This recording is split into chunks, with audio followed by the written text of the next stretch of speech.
With Kai no Kiseki releasing on the 26th of September, I wanted to create a summary of all 12 previous games in the series. This is because Kai could be the most important game in the series for understanding the greater mysteries within Sumeria. Not to mention, no one has made a video to compile all of the events in all the games in one video.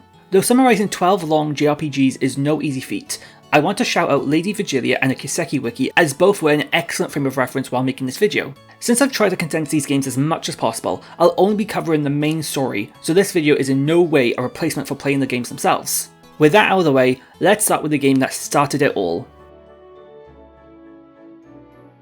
We start our journey in the year 1197. A young girl named Estelle waits in her home when her father, Cassius, returns.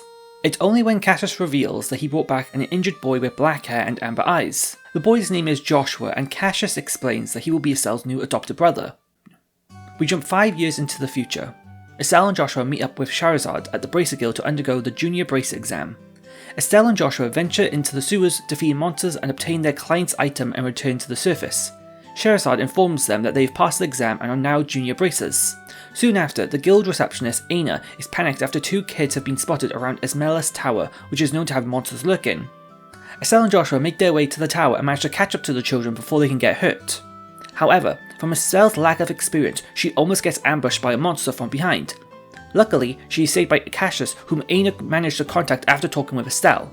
They all make their way home when Cassius explains over dinner that he will leave Verone for a couple of weeks on bracer duties, leaving behind some quests for Estelle, Joshua and Scheherazade. One of the jobs requires Estelle and Joshua to retrieve a septium crystal for Mayor Claus. While handing the crystal over, they notice a girl named Josette in a Genis Royal Academy outfit. Afterwards, they assist reporter Niall and photographer Dorothy to the top of Esmeralda's tower. When they reach the top, they meet someone already there. The man is Professor Alba, who is an archaeologist who has taken an interest in the tower. However, after returning to the guild, the mayor explains how he's been robbed and that the septium crystal has been stolen. Estelle, Joshua and Scheherazade begin the investigation and deduce Josette must be the culprit. They make their way to Mistwald Forest and witness Josette with the crystal. They then begin battle before Josette's brother Kyle aids in Josette's escape.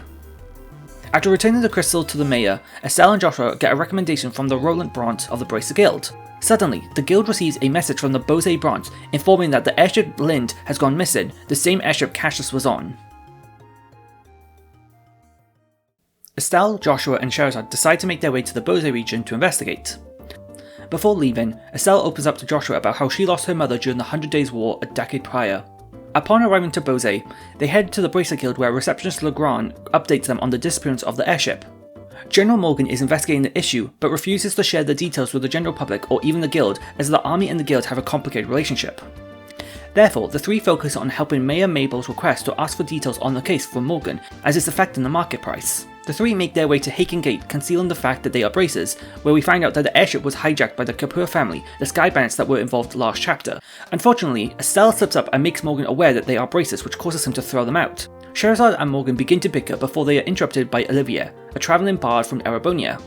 After a little tune, Morgan makes the group leave so the bracers and Olivia return to Bose and report back to Mabel. Mabel wishes the trio to continue their investigation and obtain a tip from Niall to make their way to Revenue Village. After talking to one of the kids, they explain how on the night of the disappearance he saw 2 shadows flying over the village. They then head to the mines when they find the Sky Bandits and begin to battle Kyle, but he manages to get away using a smoke bomb. Although the Sky Bandits escape, the trio investigate the airship for any hostages but find none. However, as they begin to leave, General Morgan and his army surround the ship and arrest the bracers. While in the cell, they notice Olivia has also been locked up. Luckily, Mabel comes to save them, including Olivia, so the 4 begin to investigate the civilians for any more clues. One citizen mentions how his friend at Valeria Lakeshore noticed some shady figures recently, so the group make head there. They set up base and wait for the bandits to appear, when they overhear Kyle mention how their ship is parked nearby. The group find the airship at Amberol Tower and hop on.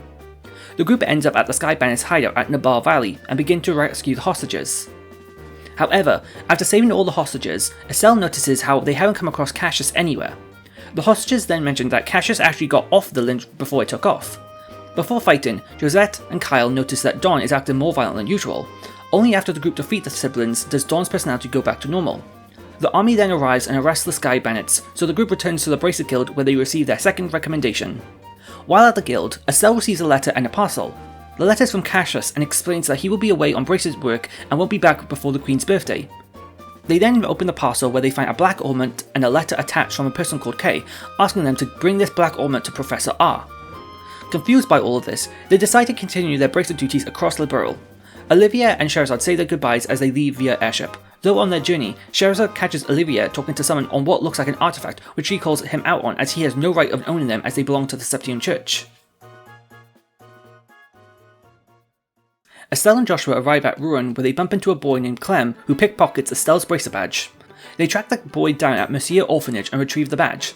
They are then introduced to Chloe, who helps out at the orphanage in her spare time when she's not busy at Jeunesse Royale Academy. Chloe shows the two around Rouen before they meet Jean, the receptionist of the Bracer Guild.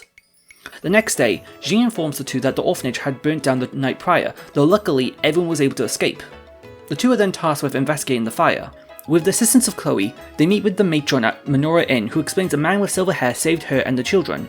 Mayor Dalmore interrupts the discussion with his assistant Gilbert, assuming that ravens were responsible for the fire.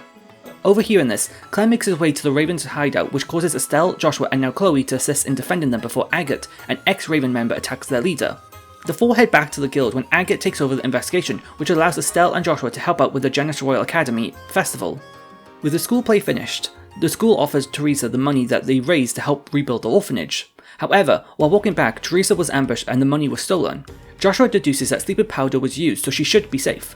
This is when Agate enters the room and joins the party in helping to get the money back. Chloe's falcon, Zeke, helps the group, pointing them towards Varenne Lighthouse, where they find Raven members but seem to be under the influence of some sort of drug.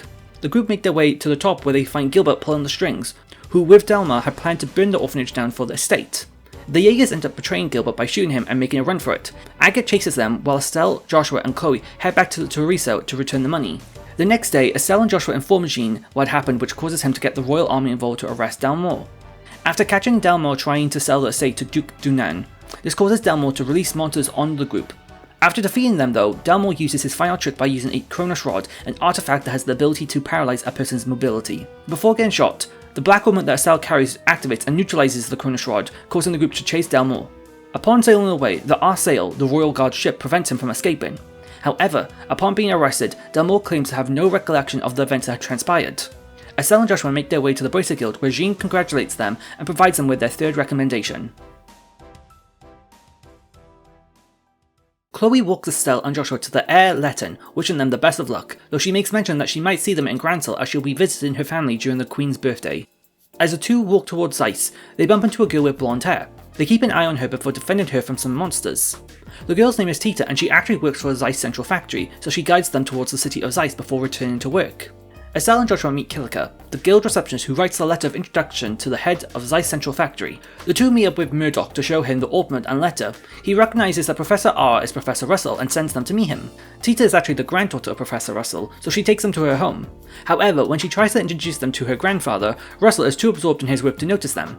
Eventually, Professor Russell begins to examine the ornament until it activates like last time when Delmore almost shot the braces, but this time all ornament technology within the city has been deactivated. The analysis is abandoned, which causes the ornaments to reactivate, with Professor Russell referring to the effect as the orbital shutdown phenomenon. While trying to saw open the ornament, Murdoch interrupts the group, informing them that the pump at Elmo Village has broken down and requires immediate repairs. Tita persists that she knows how to fix the pump, so Estelle and Joshua assist in escorting her to the village. While there, Tita fixes the pipe and innkeeper Mao offers the group a stay overnight for free. They take up her offer and return to Zeiss the next morning. However, upon returning, they notice that Zeiss Central Factory is filled with smoke and it turns out that Professor Russell is missing. Agate then appears to help in the search, where they see Professor Russell being kidnapped by familiar-looking Jaegers from the previous chapter. After the Jaegers disappear without trace, they obtain a lead from Professor Alba mentioning how he saw suspicious figures at Cornelia Tower. Tita wishes to come along, but Agate dismisses her as she's only 12 years old and would most likely get in the way. The three make their way to the top of the tower and fight against the Jaegers, but while trying to save Professor Russell, Tita appears and Agate leaps in front of her, defending her from an incoming bullet. The Jaegers get away with Professor Russell, and Agate slaps Tita, blaming her for the failure to save her grandfather. On the way back to Zeiss, the group bump into a fellow Bracer Zin before Agate begins to pass out. They rush Agate back to Zeiss and find out that the bullet that he was shot with was laced with poison. Although not a cure, if the group can obtain Zemurian moss, Agate should live. Zin agrees to help the group and they succeed in obtaining it. The next day, Killick informs the group that the army has abandoned their investigation on the kidnapping of Professor Russell. Suspicious of this, Dorothy then shows the group a photo of an airship that resembled the aircraft the Jaegers used to kidnap Professor Russell on top of Cornelia Tower. Suspiciously enough, the ship was near Leeson Fortress. With this, Estelle, Joshua, Anger and Tita infiltrate the fortress and catch Colonel Richard questioning Professor Russell how the Black Orment works. After saving Professor Russell, the group is successful in escaping with the assistance of Major Sid. While outside, the group split up where Professor Russell requests Estelle and Joshua to head to Grantle and inform the Queen what Colonel Richard is up to. The two make their way to Grantle until Estelle and Joshua meet up with Ellen, the receptionist at the Bracer Guild. While investigating, the two find out that the Queen is currently ill and thus Duke Dunan and Colonel Richard have split responsibility. While watching a fighting tournament, they find out that the prize is an invitation to the royal dinner party. Estelle and Joshua join Zin's team as this would be the only opportunity for them to get into the castle and to meet with Her Highness. Zin agrees with the two to join them, but he recommends that they find a fourth member, when with perfect timing Olivia offers to help them. In between rounds, Estelle and Joshua meet with Niall and inform him of Colonel Richard's doings in the previous chapter. Niall suspects that he's been pulling the strings from behind the scenes since the beginning and decides to investigate the matter later. After some more battles, Niall shares all the information regarding Colonel Richard, Captain Amalthea, and 2nd Lieutenant Lawrence. Later that night, Estelle and Joshua are given a letter to meet with someone at the cathedral.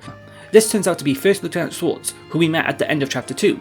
She gives a letter to the two and requests to give said letter to head maid Hilda, who can assist with organising a meeting with the Queen. The final round of the tournament begins, and Estelle's group is victorious. Though before the group can make their way to the castle, Olivia is dragged away by Major Vander as to prevent an international scandal as Erebonia and Liberal's relationship is already strained as it is. While at the castle, Estelle and Joshua manage to find Hilda and give her the letter. They meet in private and then begin to plan how they will meet with the Queen. Ultimately, Hilda dresses the two up in maid outfits to Joshua's dismay to meet with the Queen. Finally, in Her Highness's presence, Estelle and Joshua are able to share everything that they've learnt about Colonel Richard. Queen Alicia informs the two about strange ornament regions deep below the castle, which was thought to be connected to an artifact. Following on, she shares the story of how Cassius was a massive help during the 100 Days' War with Erebonia. Ultimately, his assistance most likely led them to victory. Unfortunately, the death of his wife was the reason why he left the military. All of this information Estelle was not even aware of. Queen Alicia ends the meeting by making a request to save her granddaughter, who's been held hostage at the Herb Royal Villa. She is aware that Colonel Richard and Duke Dunan are behind this as they are ignoring her requests and are planning a coup d'etat. The next day, Estelle, Joshua and Zin begin recruiting bracers in the area and with the assistance of Schwartz, plan on how they will save the hostages. After raiding the villa, Estelle comes face to face with Princess Claudia, who turns out to actually be Chloe who we met in chapter 2. As a last resort, the intelligence division hold a hostage at gunpoint, but luckily, Scheherazade and Olivia are able to get the upper hand and prevent the hostage from getting hurt. The group continues to liberate the castle from the intelligence division to try and save the Queen, but it's 2nd Lieutenant Lawrence who stands in their way. After defeating Estelle, Chloe and Scheherazade, Lawrence takes off his mask and declines any pity given to him by the Queen, as she is aware of the name Hamel. After that, he states that Colonel Richard is already beneath the castle before leaping off the castle.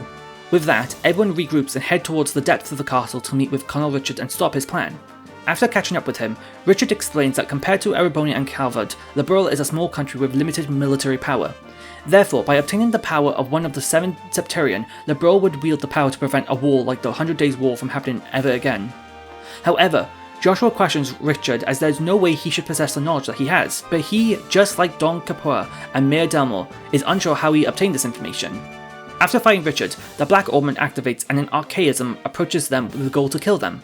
Even with the group and Richard attacking the archaism, it won't stay down. It's only until Cassius appears that the day is saved. After everything settles down, Cassius knocks some sense into Richard for his hunger for power and the idolization of himself.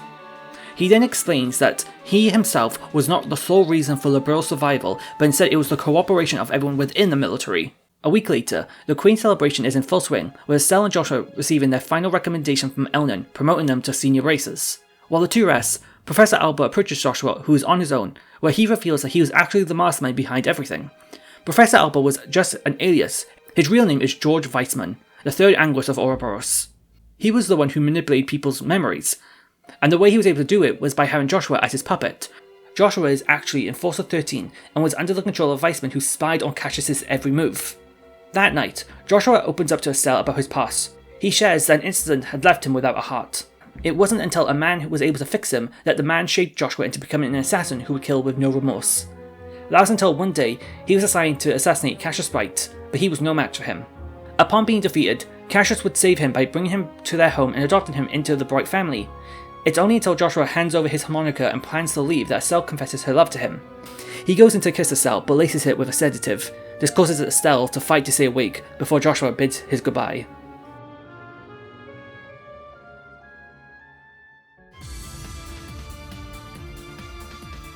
Estelle wakes up to find Joshua gone. While travelling back to Roland, she meets and talks to Father Kevin, a travelling priest of the Septian Church. Arriving home, she finds no one. Cassius arrives and comforts his daughter, who pledges to take on Ouroboros to save Joshua.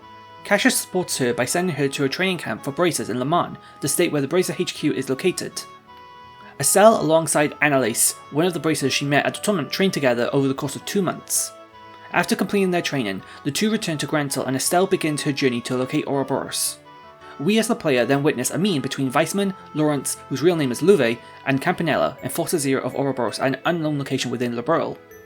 We then cut to Joshua and the Kapur bandits in southern Arabonia placing flowers at a grave. We begin the chapter with Captain Schwartz, who's escorting Kevin to the reverie in the Grantil Castle depths. He comments that he's seen something like this before in Calvert. We then return to Estelle, who decides to investigate Ouroboros in Rouen with either Scheherazade or Agathe, while Annalise and the other person Estelle doesn't choose investigate in Roland. While in Rouen, Jean mentions how there have been signs of a ghost over Rouen. It's during this investigation Olivia and then later Chloe join the party. Estelle witnesses the ghost herself, and so the group follow it underneath the old building at Jeunesse Royale Academy. They then meet Blanc, Enforcer 10, who has been the ghost. He's been experimenting with a gospel which projects a hologram of himself, which was the ghost the people in Rouen had been seeing.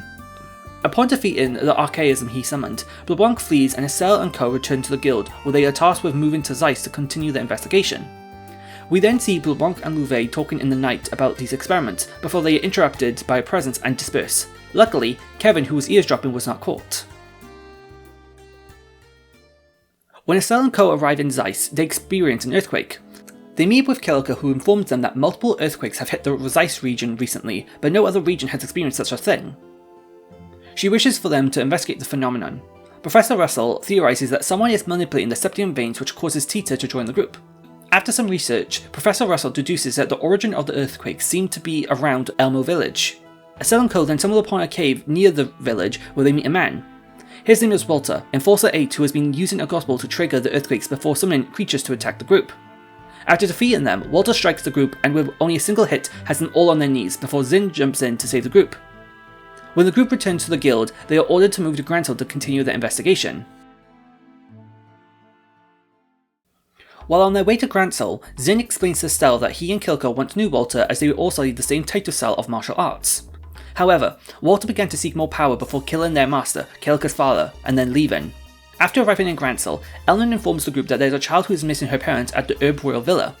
They make their way before meeting a girl named Ren. As her parents have yet to be found, they bring her back to the Bracer Guild where she and Tita remain upstairs. The group is instructed to investigate a situation where multiple parties, including foreign bodies, were sent threatening letters before the signing of the Non-Aggression Pact.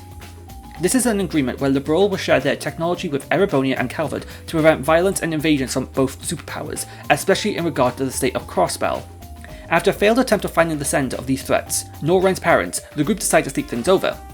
Meanwhile, Annalise and the partner you didn't choose come across a campsite with some Ouroboros soldiers in Bose. The two defeat the soldiers, when Campanella greets the two before decimating the defeated soldiers and vanishing.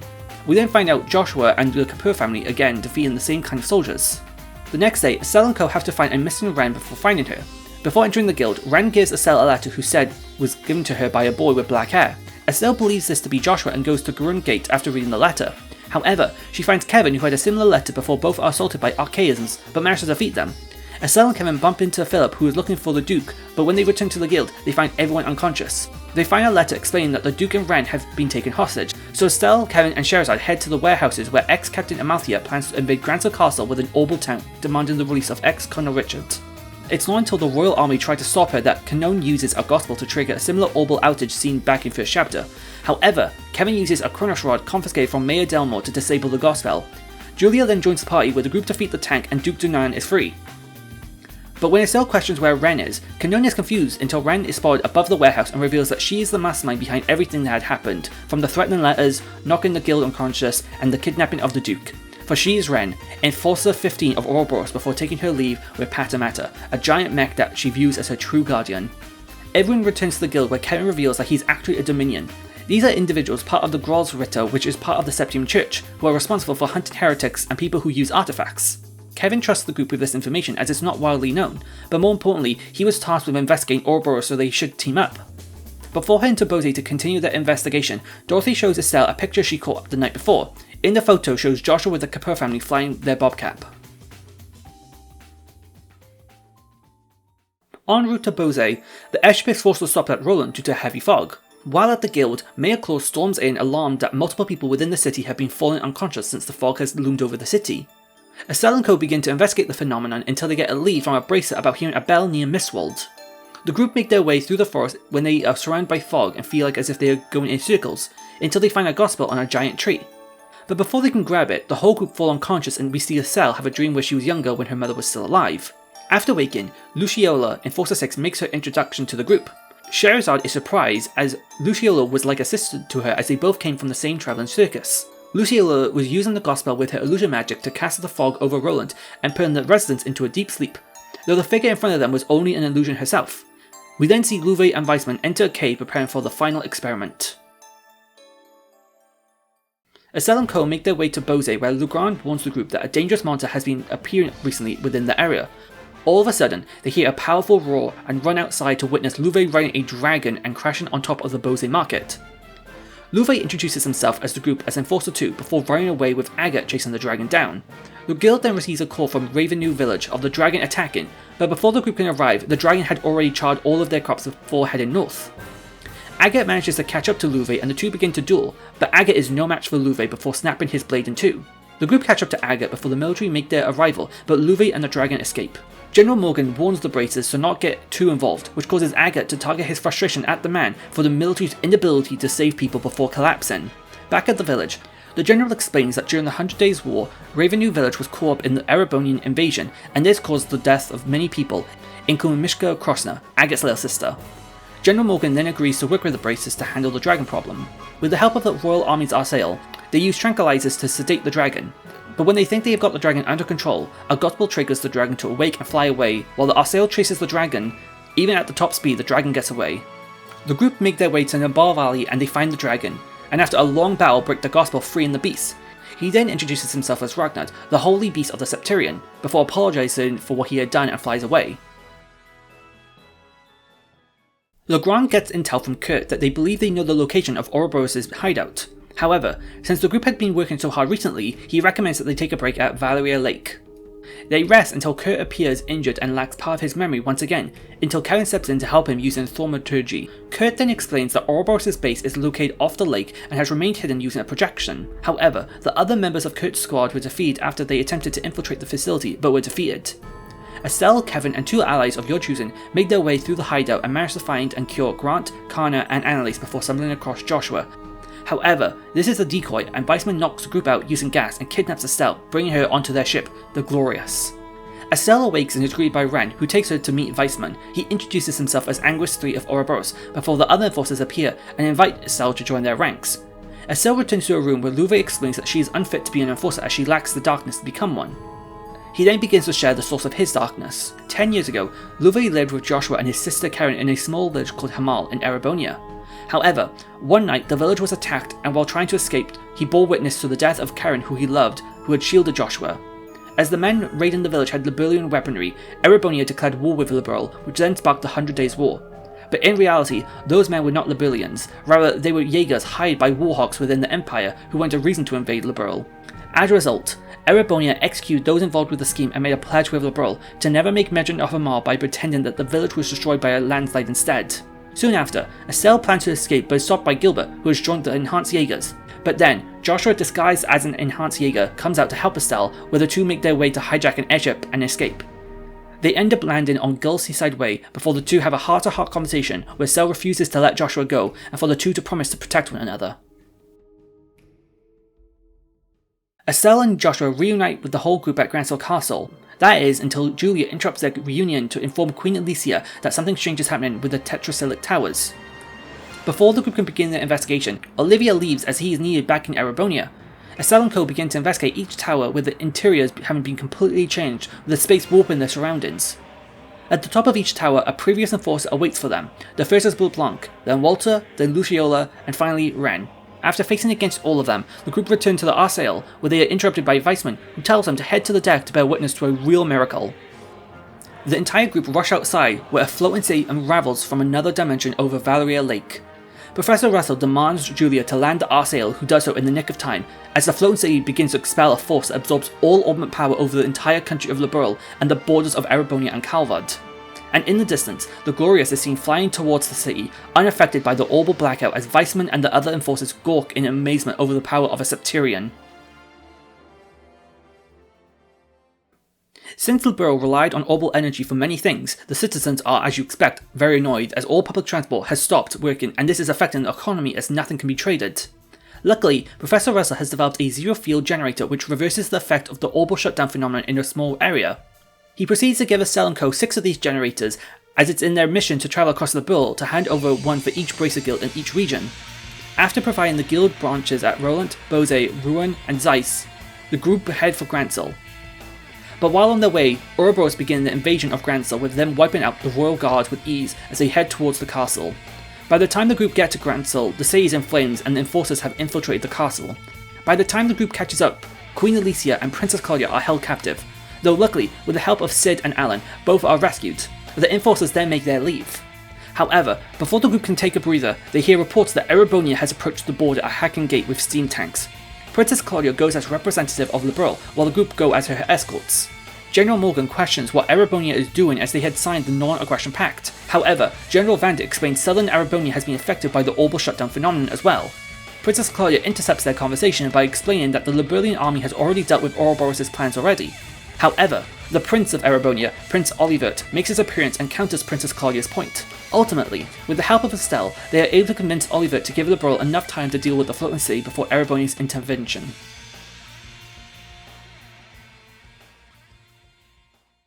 Estelle and Co make their way to the Liber Arc before Ouroboros try to shoot them down, but they manage to land on the floating city by the skin of their teeth. Estelle and Co then begin to explore the city when they find Josette. She then explains that the Bobcap ended up crashing on the city during the orbital shutdown phenomenon, and how Ouroboros have kidnapped her brothers. The group continue their investigation until they come across the Glorious and end up saving the Capur brothers. The group then heads towards the Axis Tower and begin climbing it, where they will face off against each enforcer. The first is LeBlanc, who leaves after his mask is broken. The next is Walter. He reveals that their master had confided in Walter, saying that Zin would be the strongest candidate for Kilika's partner, who would then also take over the dojo, as he was the strongest. However, their master was diagnosed with cancer and wished to end his life in the battle with his greatest student, Walter. The two then decide to settle things once and for all, but Zen is the one who is victorious in the end. Next is Luciola, who reveals that she was the one who killed Mr. Harvey. The reason for this was because the ringleader had shared with Luciola that he had amassed a great amount of debt while running the circus. He would then be leaving as to prevent the other performers from suffering the consequences. Though after this confession, Luciola admits to falling in love with the man, though he rejects her confession for he only saw her as a daughter. As a result, Luciola used her illusion magic to fake the timing of his death and to provide herself with an alibi. After telling this to Shahrazad, Luciola decides to jump off the Axis pillar. Ren is up next, who's angered by Estelle's ignorance for labelling Ouroboros as an evil organisation. This is because when Ren was younger, her parents abandoned her and she was later abused by adults. It wasn't until Ouroboros rescued her that she pleaded her alliance with the society as she saw them as her real family. Upon defeat, Ren accuses Estelle as being like adults in her past, though the pain Estelle inflicts on Ren is not out of malice but rather because she cares for the young girl, who seems to have never been given the love that she deserved. Ren is confused by Estelle's affection and flies away with Patamata, reflecting on the ordeal. The final enforcer that remains is Luve, whom is surprised by Joshua for he has found the burning passion that was once lost when he was a child. After battle, the two engage in a one-on-one duel, with Joshua standing victorious. Luve is pleased with Joshua's conviction and opts to leave Ouroboros, but this is before Weissman appears and attacks him and triggers the stigma within Joshua, returning to Weissman's side. After catching up to Weissman, he begins to explain the truth behind the Liber Arc. Over 1,200 years ago, Adios bestowed humanity 7 treasures known as Septarians across the land that were able to grant miracles, each treasure corresponding to a different element, with the one being behind him being the Septarian of space, the Oriel. The Oriel had the ability to grant the ancient civilization people anything that they desired. But, over time, the population began to lose their purpose in life, for they had everything that they ever needed. This led to the population falling into chaos until Chloe's ancestors helped with banishing the Oriel into another dimension to obtain their purpose back. It's Weissman's plan to use the Oriel for its intended purpose and allow humanity to thrive without having self-sabotage in the form of unwanted emotions. Estelle objects to Weissman's plan, for emotion is the building block for human connection and friendship, and without it, humanity would never properly advance. Annoyed with Estelle, Weissman tests her hypothesis that friendship can overpower anything by forcing Joshua to kill Estelle and see if her relationship with him can overpower the mind control Weissman has on Joshua. Luckily though, thanks to Cassius and Kevin, they were able to predict that Weissman would try to use Joshua's stigma again, so they were able to free Joshua. As a last resort, Weissman fuses with the Oriel and transforms himself into an angel. From the power of the Septurion, no attack can harm Weissman. That is until Luve appears and uses his Kunvita that is forged using the divergent laws by the Grand Master of Ouroboros. By using it, he's able to shatter Weissman's barrier. The reason for this attack was because Luve had deduced that Weissman had a role within the Hamal incident. It's then revealed that Weissman was the one who introduced the Jaegers to the Imperial Warhawks. After defeating Angel Weissman, the Oriel disappears with Weissman confused as to what had happened before fleeing. Though because the Oriel had vanished, that meant the power source that was holding the Liber Arc floated was no longer active. Luve is too injured to escape and says his final goodbye to Joshua before everyone begins to evacuate. We then see Karen approach Weissman, who is confused for the Grand Master's prophecy had not come true. Karen then declares Weissman as a heretic before shooting him and turning the man into a pile of salt. Campanella then arrives, though takes no mind of Kevin, for he only wishes to retrieve the staff that Weissman once used before retreating. We return to the group evacuating when Estelle and Joshua fall behind and the path in front of them is destroyed. As a last resort, they begin heading another way, trying to find another route. Though all is lost when the final path crumbles before them. While standing on an unstable pillar, they realise how dire the situation is. They then embrace one another, for this will most likely be the last moments alive before they begin to fall, but by Adios' will, the two are saved by Cassius riding Ragnar. The final scene has Estelle and Joshua returning to Hamal. They visit Karen's grave where they bring Luve's sword so the two can be with each other in the afterlife. The two then hold hands as they plan to try and find Ren.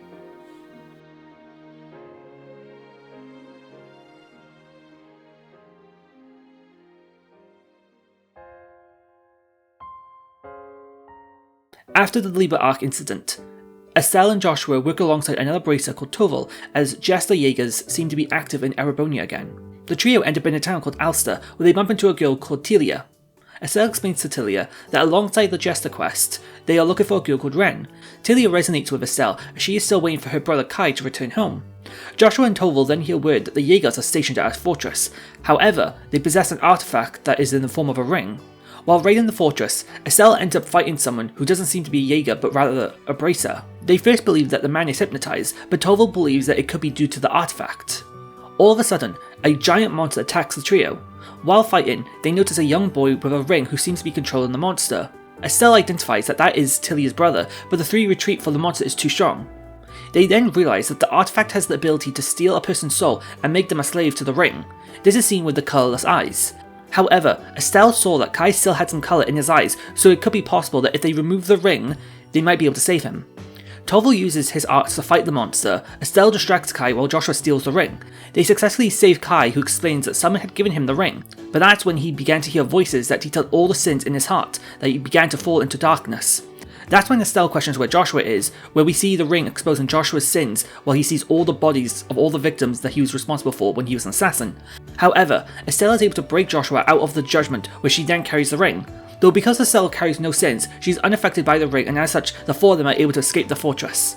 Tilly and Kai reunite when Ayn appears to the group. She requests Estelle to hand over the artifact as it's the church's property, before revealing that she was the contractee for the quest to investigate the Jaegers. As for their reward, she details information on Ren. Ayn tells the pair that Ren didn't return to the society, but instead they'll be able to find her at Crossbell State. The two bracers make their way to Crossbell City, while Toval and Ayn remain to talk about the two bracers' plan. 6 months after the events of second chapter, we see Kevin on board the Rhineford Lusitania for a mission where he must retrieve an artifact called the Fool's Locket, which allows the user to bypass lies as truths.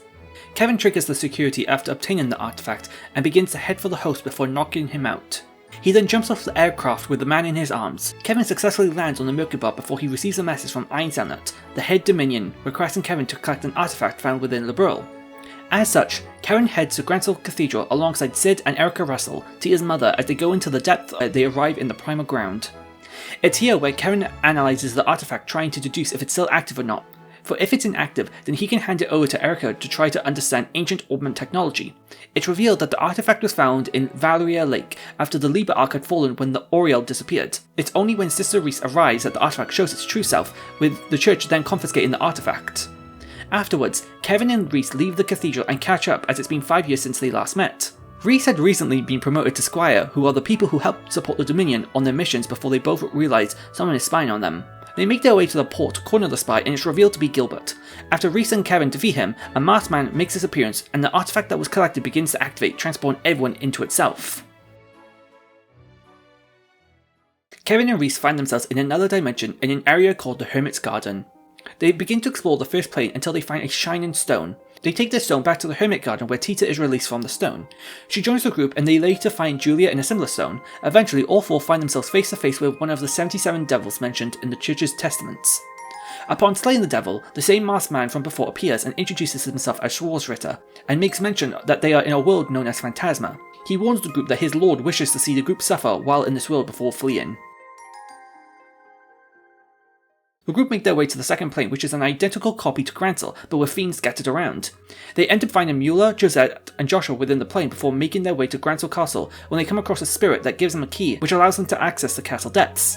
In the depths, they find the Lord of Phantasma, who then summons another devil, but the group is able to defeat it and obtain another stone.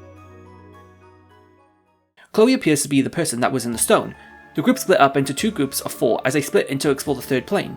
Kevin's group explores the Golden Road, while Reese's group explores the Silver Road. It turns out that each group's captain had to face a replica of one another, so Kevin versus Reese and vice versa, until the two groups merge again. Schwarzritter appears in front of them, congratulating them before making more threats towards them, though Kevin opts to ignore his threats as mere bluffs. After returning to Hermit Garden, Oliver and Zin are released from the stones obtained from the two bosses from last chapter. At this point, Reese decides to leave the party as she feels unwell, but Kevin follows her to ask what's wrong. Reese asks Kevin when he will stop lying to the group, as she can tell that on the surface it may seem that Kevin is friends with everyone, but Reese can tell that he is still hiding things from them. After this exchange, the group investigate the fourth plane, which seems to be a replica of Le Mans State that Estelle and Annalise trained at the beginning of the second chapter. The group explore the plane and are able to find stones that hold Annalise, Scheherazade and Agate before another devil appears. Luckily, Reese is able to distract the creature, though she is soon hit, and this is when Kevin relinquishes his true power of his stigma on the devil, defeating it. The group return to Hermit Garden, where Estelle finally returns to the group, but before they can celebrate, Kevin faints. Reese puts the group's mind at ease by explaining that Kevin had overexerted himself from using his stigma. She later explains that the stigma Kevin possesses is different from the one Joshua had, as Joshua's stigma was an artificial stigma created by Weissman, who had stolen the knowledge from the church when he was a bishop. Whereas Kevin's stigma is a manifestation of one of the original 12. Possession of these stigmas is required to be one of the 12 Dominion of the Grolsritter. Reese takes charge as captain as her group explores the fifth plane. It's here where they find the last of the Sealing Stones. Alan, Ren, and Celeste Orsiles, Chloe's ancestor who was involved with the stealing of the Oriel from 1,200 years ago, are set free. Celeste begins to answer the group's questions about the nature of Phantasma.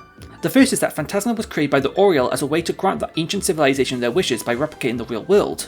Celeste and her assistants created the Recluse Cube as a way to sabotage Phantasma in a way that prevented the Oriel from stopping them. It's only recently that the Lord of Phantasma has appeared in the space, manipulating it to create the planes that the group has already explored. Kevin has recovered enough to rejoin the group as he believes he knows the identity of the Lord of Phantasma, but requires additional information to be sure of their identity. As a result, the group begin to explore the sixth plane. After many bosses, the group finally approaches Schwarzritter, who after being defeated is revealed to be Louve. With his defeat, Kevin is sure of the true identity of the Lord of Phantasma as the group continue forth until they find a replica of Astor House, the place that Kevin grew up.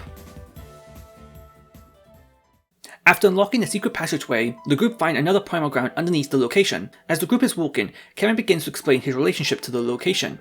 Kevin grew up as an only child, but at the age of 7 his mother was struggling to take care of herself and her son. As a last resort, she decided to kill Kevin and then herself to end their misery, but Kevin was able to escape, though when he returned home he witnessed the corpse of his mother.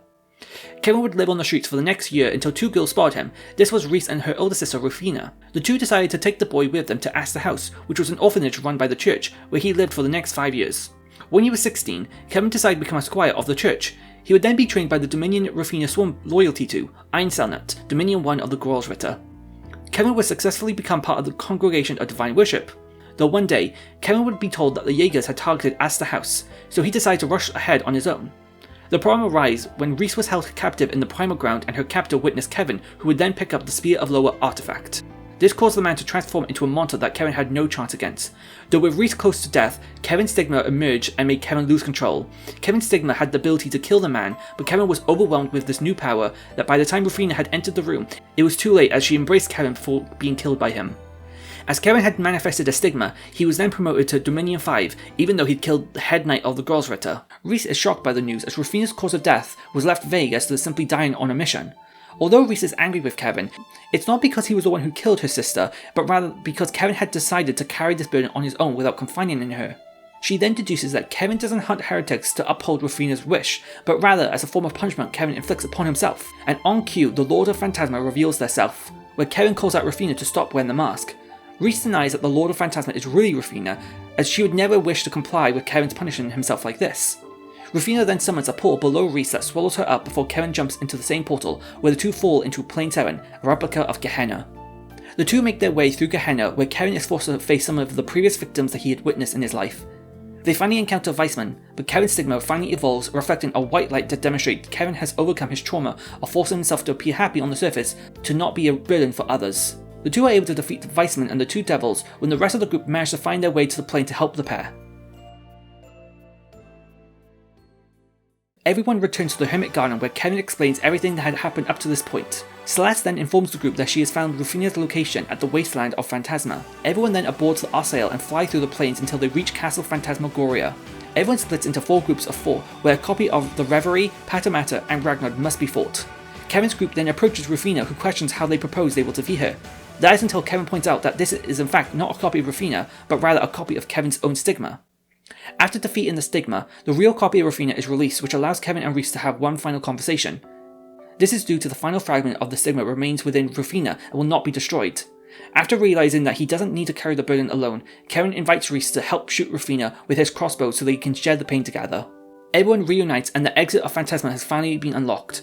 Everyone says their passing words for the next time they see each other, before Kevin and Reese are the last ones to climb the stairs leaving Phantasma. In third, there are a total of 20 doors, though I'll only be recapping the main doors that reflect additional information for either characters or the world. So we'll begin with Moon Door 2. This is a flashback to 5 years after the 100 Days War, where we follow a young Scheherazade as a bracer. She is tasked with giving a tour to a young Aina, and while in Grandsol Cathedral comes across a blind journalist called Marcel Nielsen.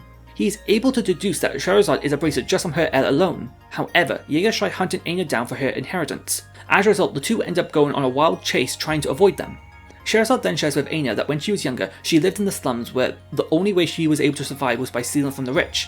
She had to live like this until a travelling circus run by ringleader Harvey took her in as a performer. In Moon Door 3, we follow a young Chloe as she enrolls at her first year at Janice Royal Academy, where she befriends the student council body, though the important people to take note of here is Lecter Arundel and Lucy Sayland.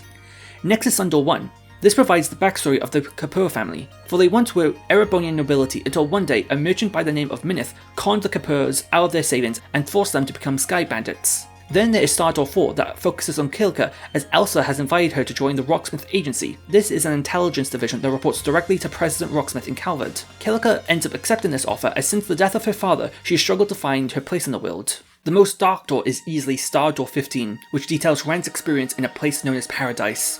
Ren would remain in a room with 4 other children whom would have to work, though Ren would notice that after their job the children would be injured.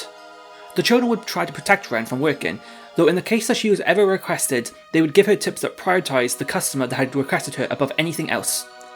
Though eventually, Ren and Cross are the only ones left, with Cross frustrated at Ren for keeping him alive for so long. It was only a matter of time until a customer requested Ren for her service, where she is taken out to a room and a man greets her. Ren is then fed a liquid that helps her with her job pleasing the man. We then hear the building set ablaze as a young Luve and Joshua kill all the people in their way. That is until they find a girl with purple hair, naked, with cross scars up her legs. The two save the girl and bring her back to the society. Sometime in the future, Ren spots her old parents as they carry their new child, though before she can approach them, Luve stands by Ren's side.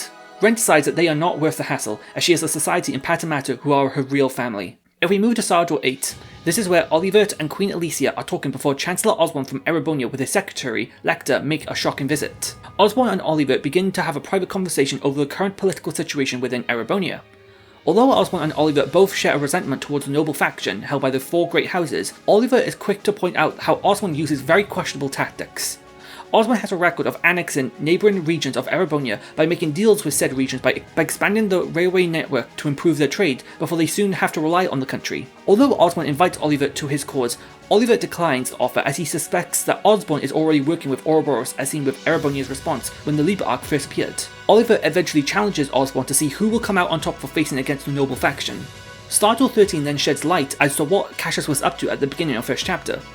The intelligence division within Erebonia report that the Jaegerkorps Jester had mass bombed multiple Bracer guilds over Erebonia. Cassius Bright was summoned 2 days after the terrorist attacks to help with the emergency. It took 2 months for the Cassius and the intelligence division to counter the Jaegers after working together. Though upon completion of their mission, Erebonia realised the threat Cassius poses for his masterful strategies and thus marked as a max threat to Erebonia if he was ever enter the country again. We then move to Northumbria and Stardoll 2. This retells the Northumbrian disaster back in 1178. This is where a giant pillar of salt fell from the sky one day and killed everything within the radius by transforming the surrounding area into salt. The 8th Dominion investigated the pillar, though the pail was not thought to be an artifact, but rather a gift from the goddess in some form. The pail had destroyed Northumbria's economy, with the aftermath of the pail still experienced in present day. Not to mention, during the disaster, the then Prince Balmond abandoned his people, which caused a revolution to brew and the creation of the Northern Jaegers to try and restore the economy by providing their service to other countries. Finally is Stardoll 14, which follows Campanella after his last appearance in 2nd chapter. Campanella makes his way back to the main room on the Glorious, where he enters the celestial globe where he meets with the other 7 Anguists of Ouroboros. They reflect on the situation with the death of Louve and Weissman, the loss of Joshua, and the confused state of Ren appears to be in. That's until the Grand Master of Ouroboros makes her debut, thanking Campanella for providing her the Oriel, for this signals the completion of the first stage of the Orpheus final plan, the Gospel plan. She then declares their next target is Crossbell, as they move to the second stage, the Phantasmal Blades plan. After leaving Phantasma, Estelle and Joshua return to Zeiss to meet with Tita, informing them that they still haven't caught Ren. They then hear of the Sicilia airliner making an emergency stop. Tita believes Agate to be on the airliner, so Estelle and Joshua investigate the airliner when Agate informs them that there are a few people wounded and they can't escape. Tita then arrives and uses her orbital gear to help release the passengers. The Bracers then return to Tia's house to have dinner together. Estelle and Joshua talk about their journey so far in both Erebonia and Crossbell. After Estelle and Tita go to bed, Joshua shares his concern with the group, explaining that he's worried for Estelle as he doesn't want Estelle's bubbly personality to be altered by seeing the less desirable sides of the world while travelling. However, Sherazade reassures Joshua that that won't happen, as the closest time she fell into despair was when Joshua had left her. The next day, Estelle and Joshua leave once again for Crossbell to resume their search for Ren. We begin our journey with 4 characters descending some stairs as they explore what looks like a ruin. They agree to continue their mission to save a child before our protagonist, Lloyd Bannings, awakens on a train ride to Crossbell City. In 1204, Lloyd makes his way to the police headquarters where he joins a meeting with 4 other people. These include Sergei, Randy, Ellie, and Tio. Sergei explains that the 4 have been chosen to be part of a new branch of the police called the Special Support Section, or the SSS. The group is then tasked to eliminate any monsters they find in the Geofront A. While exploring the Geofront, they find a child alone who explains that him and his friend had entered the Geofront, which causes the SSS to go deeper. They find the other child surrounded by monsters that they quickly defeat. The group thinks they are safe until a giant creature appears. Thanks to A-rank Bracer Arios, he's able to defeat the monster and save both the children and the SSS. Sergei then invites the group to the SSS building, where he explains that the SSS was formed to take requests from the people of Crossbell like Bracers in an attempt to win the people back over. After everyone agrees to work for the SSS, Sergei informs the group that 2 rival gangs in the downtown district have been fighting. After a confrontation, both gang leaders appear, where we get an introduction to Wald from the Saber Vipers and Wazy from the Testaments, before the 2 go their separate ways. The SSS then investigate both gangs, where it's revealed that both gangs had a member attacked, with them assuming it was the rival gang's doing. The SSS then talk to Grace, the local journalist who shares light on the mafia known as Ravache. The SSS then meet with Ian, who is both a lawyer and a great source of information. He then shares with the group that Ravache have a competitor known as Heiyu that comes from Calvard. The SSS reflect on all this information and deduce that Ravache wished to recruit both gangs but were both declined. Ravache opted to then pin both gangs against one another to prevent them getting in their way. This theory turns out to be correct when the SSS work with both gangs and find out it was indeed the Mafia who was targeting their members. The SSS are invited to a meeting with Vice Commander of the CGF, Sonia, and Sergeant Noel, who explain that there have been recent attacks around Crossbell. The SSS begin their investigation at Amorica village, where they meet with the village head who explains that 3 weeks prior, monsters had attacked their crops and livestock. The only evidence left behind were footprints that resembled wolf-like prints. Although wolves were not found, it reminds the head of a legend known as the Divine Wolves, though said wolves were known to help the needy, rather than what had happened to the village. St. Ursula Medical College is the next location, where they realise that the bus is running extremely late. Curious about this, they make their way on foot, where they find the bus attacked by large monsters. It's when 2 familiar looking braces from the borough come to help. When the SSS make their way to the college, they meet with Lloyd's half-sister, Cecily, a nurse who later takes them to the victim who was attacked by monsters recently. He describes the monsters as having black fur and red eyes. They then talk with Shizuku, Arios' daughter, where she explains to the SSS that of the night of that attack, she heard a whistle after hearing the victim scream. All that is left is Maine's mining village. Though while making their way there, they meet a girl with purple hair named Ren, who somehow knew they were the SSS. After that exchange, they make it to the village, where they speak to the village head, who explains that the village had been attacked 3 times so far. Surprisingly enough, Vivace had been in contact offering them their service to protect the village, though they want their payment in septium crystals rather than mira. The SSS sleep at the inn and discuss everything that they have found out, which deduce that the perpetrators are Vivace themselves. It's believed that they are training wolf-like beasts in preparation with their battle against Heiyu. That night, the village is attacked once more, which makes the SSS run into action where they defend the village and have confirmation that it is indeed Vivace. That is until wolves with white fur appear to aid the SSS in their battle. The SSS report their findings to the CGF, and when they return to the SS building, they find the same wolf who helped them. The wolf's name is Zeit, and soon joins the SSS as a police dog. After a monster extermination, the SSS return to the SSS building where they meet with Risha, one of the performers at the Arc in Seattle. She's concerned as the lead performer Ilya has received a threatening letter from Yin. The only idea who's behind this would be Vivace, as Ilya declined their offer to perform at Erebonia's Opera House. The group then meet with Vivace's right-hand man, Garcia, who denies his boss Marconi to have written this letter. Confused by this, the SSS meet with Ian again, who points out that Yin is a legendary assassin from Calvard, which prompts the group to meet with Heiyu's boss, Sao. Sao is already familiar with all the members of the SSS from his intel, though he does indirectly say that Yin is one of their allies, though Heiyu themselves have no grudge against Ilya. They leave the building where Detective Dudley meets with them and takes the case away from them. While on their way back to report to Risha, they bump into Ellie's grandfather, Mayor McDowell, and his secretary, Ernest.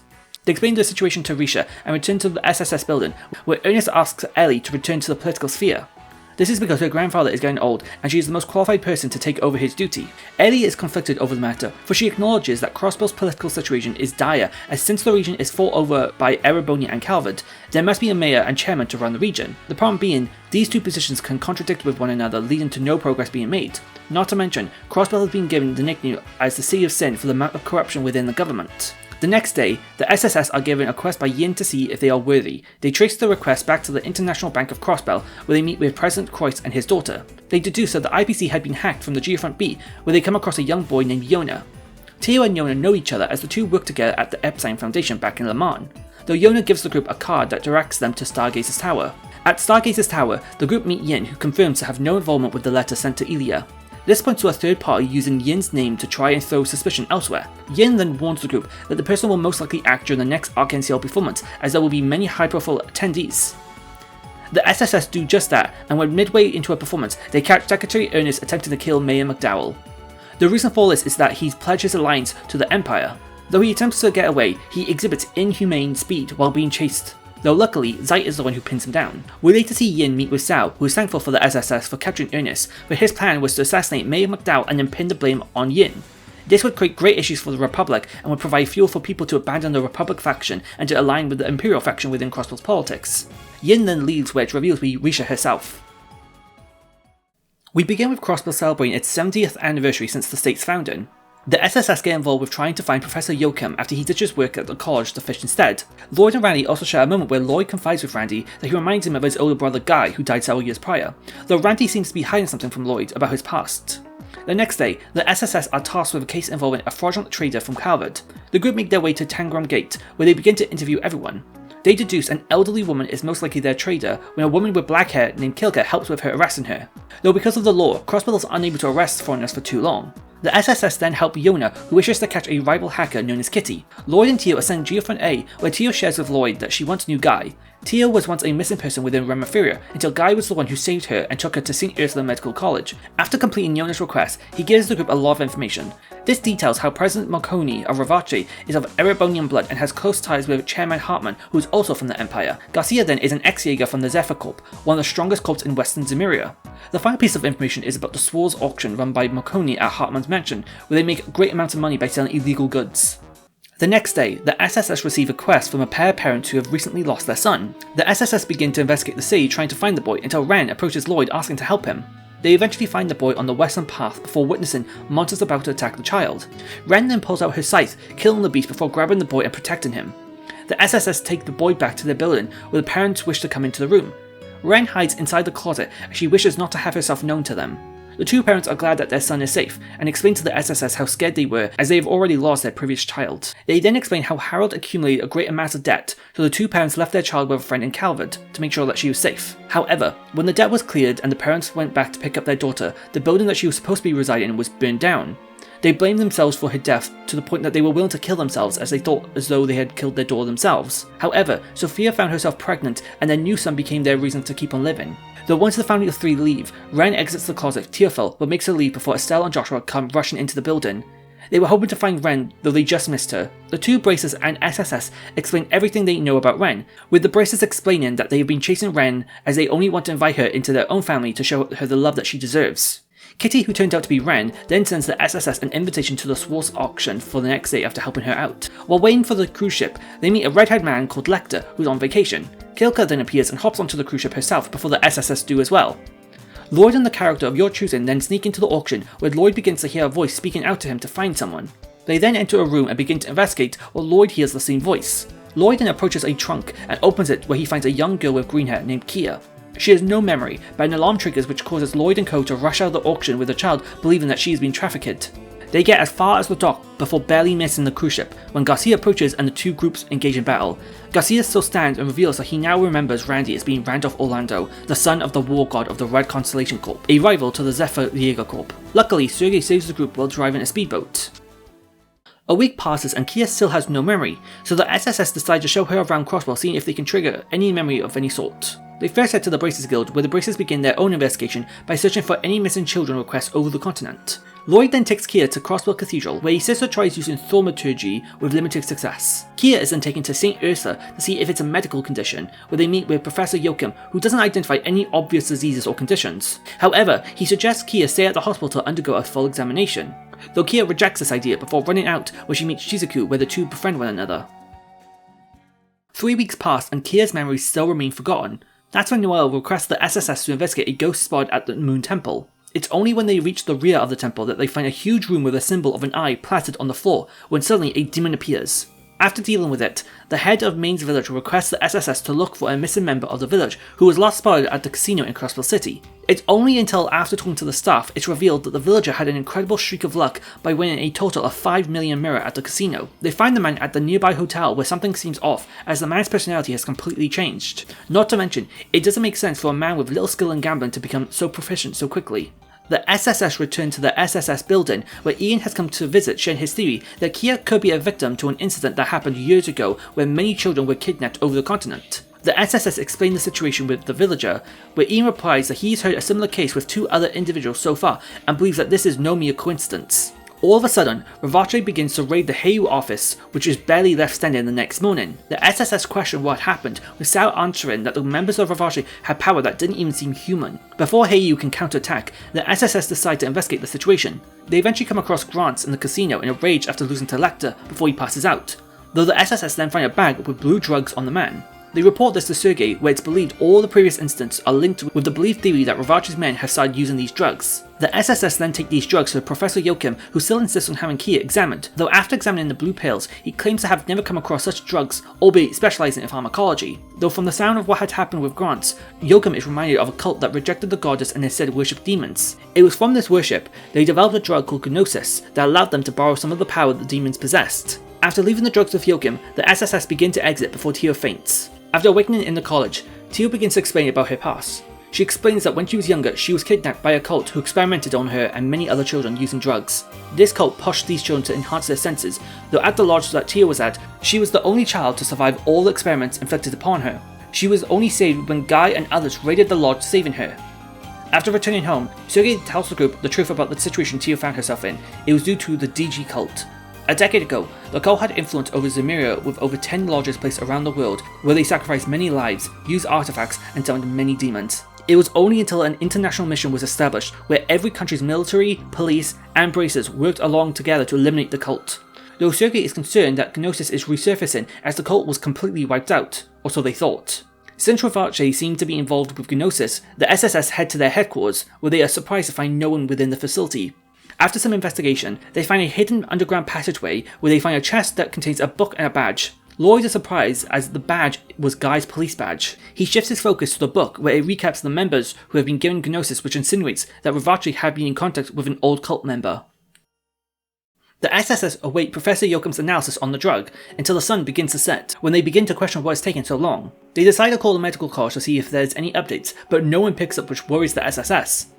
They decide to make their way to the hospital, where they find members of Ravache protecting the building. After infiltrating, they manage to find patients and nurses being held hostage within the hospital. While looking for Professor Yoakum, they find some other professors who explain they haven't seen the man. They eventually make their way to Yoakum's office, where they find Ernest, who draws his sword and begins battle with the group. The man is defeated, though he makes his escape. The SSS then find a record detailing the DG cult experiment on Yoakum's desk. It contains information on a lodge called Paradise that Chairman Hartman had some connection to. On the next page, there's information of all the children that were experimented on by the cult, with a photo of a younger Tio, Ren, and Kia. After returning to the SSS building, they explain everything to Sergei, who believes that Kia is the key to solving the case, as it explains why Yoakum was so insistent on Kia staying at the hospital. Suddenly, CGF soldiers begin to raid the SSS building, which causes everyone to run for their lives. After being chased over Crossbell, the group try to exit by the east path but are cornered by Ravache members. That is until President Croix and his daughter save the group and take them to the IBC. However, the CGF plan to use a bomb to get into the IBC, which causes the SSS to combat wave after wave of the CGF soldiers. It's only until Yoakum, who is channeling himself through a soldier, explains that if the group hand over Kia, he will call off their attacks. Though Arios is able to fend off the remaining soldiers when the SSS agree to drive to the ancient battlefield after being tipped off that Yoakum is most likely there. Estelle and Joshua meet with the SSS at the battlefield, where the six begin to infiltrate the Sun Fortress. After travelling deep within the ruins, they find members of Ravache, including Marconi, who denies having any involvement with what Yoakum is doing. He also reveals that Ravache was not responsible for Guy's death. Guy was on their list of threats, but someone had stolen their kill. They just happened to come across the badge after his death. Though Marconi theorizes that Yoakum may be the killer, for Guy was investigating the man before his death. Later on, they find Ernest again, though this time he is fully transformed into a demon, though the group were able to defeat him. The group make their way to the end of the fortress, where they find Yoakum in his cult attire. He later explains that the cult worshipped Kia, as she was the divine child created through alchemy 500 years ago. Yoakum then reveals that the cult preyed on young children so they could push the boundaries of humans through Gnosis. Though it was the higher-ups within the cult who had the idea to provide a service to influential figures over the continent in the Paradise Lodge as a form of income and blackmail.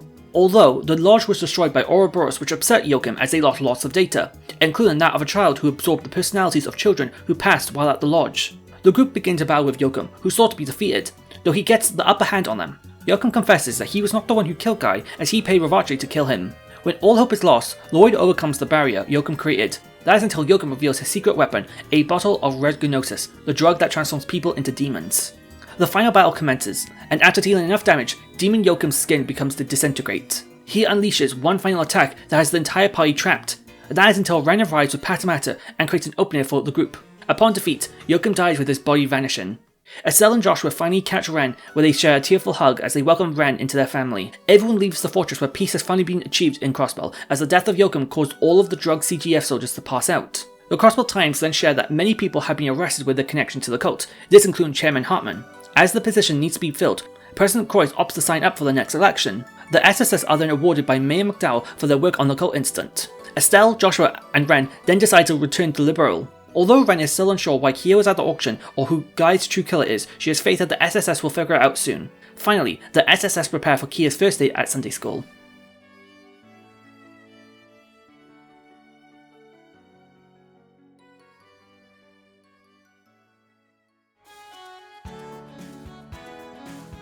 After watching Kia make her way to Sunday school, the SSS make their way to City Hall where they meet with Mayor Croix. Croix is impressed with how the SSS managed to deal with the DG cult incident, that he wants to help the SSS grow stronger. Croix then invites Lloyd to be taken to the 1st Division of the CSPD to improve his detective skills, while he invites Ellie to travel alongside himself to improve her political skills. The SSS return home to think things over, though Ellie decides that she will accept the offer. As a celebration before she leaves, the SSS decide to have a picnic at Amorica Village when Lloyd shares that he too will be accepting his offer. With half the SSS on leave, they plan to put the SSS on a hiatus until the four can reunite once more, where they will resume the SSS. In the meantime, Tio decides to return to the Epstein Foundation in Le Mans to improve her Aeon system and orbital staff skills. As for Randy, he meets with Morale, who explains that the morale at the CGF is low after they were drugged into helping the cult. She then invites Randy to rejoin the CGF, which he accepts to help improve his combat skills. Sergei is surprised to have all four on temporary leave, though he mentions that by the time they return, they might have new SSS members. With that, Sergei wishes the four luck and officially disbands the SSS for the time being. Lloyd, Ellie, Tio, Randy, and Kia all say their goodbyes until their reunion.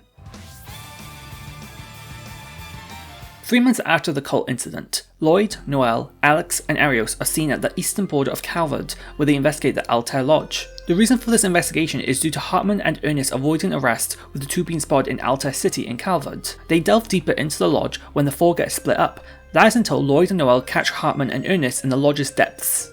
That is when Ernest transforms into his demon form, and soon later into a form resembling Joachim at the end of Zero. Luckily, Arios and Alex arrive to help and assist the two fighting Ernest, though that is until the demon's flesh begins to disintegrate. It's when Kevin makes his appearance using the church's teachings he's able to reverse the demonification, bringing Ernest back into his human form. They return to Altair City, where Arios and Alex arrest Ernest and Hartman, with Lloyd and Noel returning to Crossbell by train. They reunite with Sergei, Ellie, and Wazy, where Sergei announces that the SSS is back to business, with Noel and Wazy joining the group. The SSS are given a request to investigate Lecter, for the CSPD believe Lecter is part of the intelligence division within Erebonia, who is trying to gain intel on Crossbell. They end up chasing the man across Crossbell until they catch him at the casino.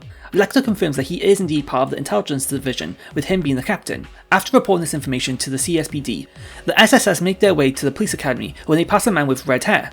They then find corpses of beasts that have been slaughtered to a pulp.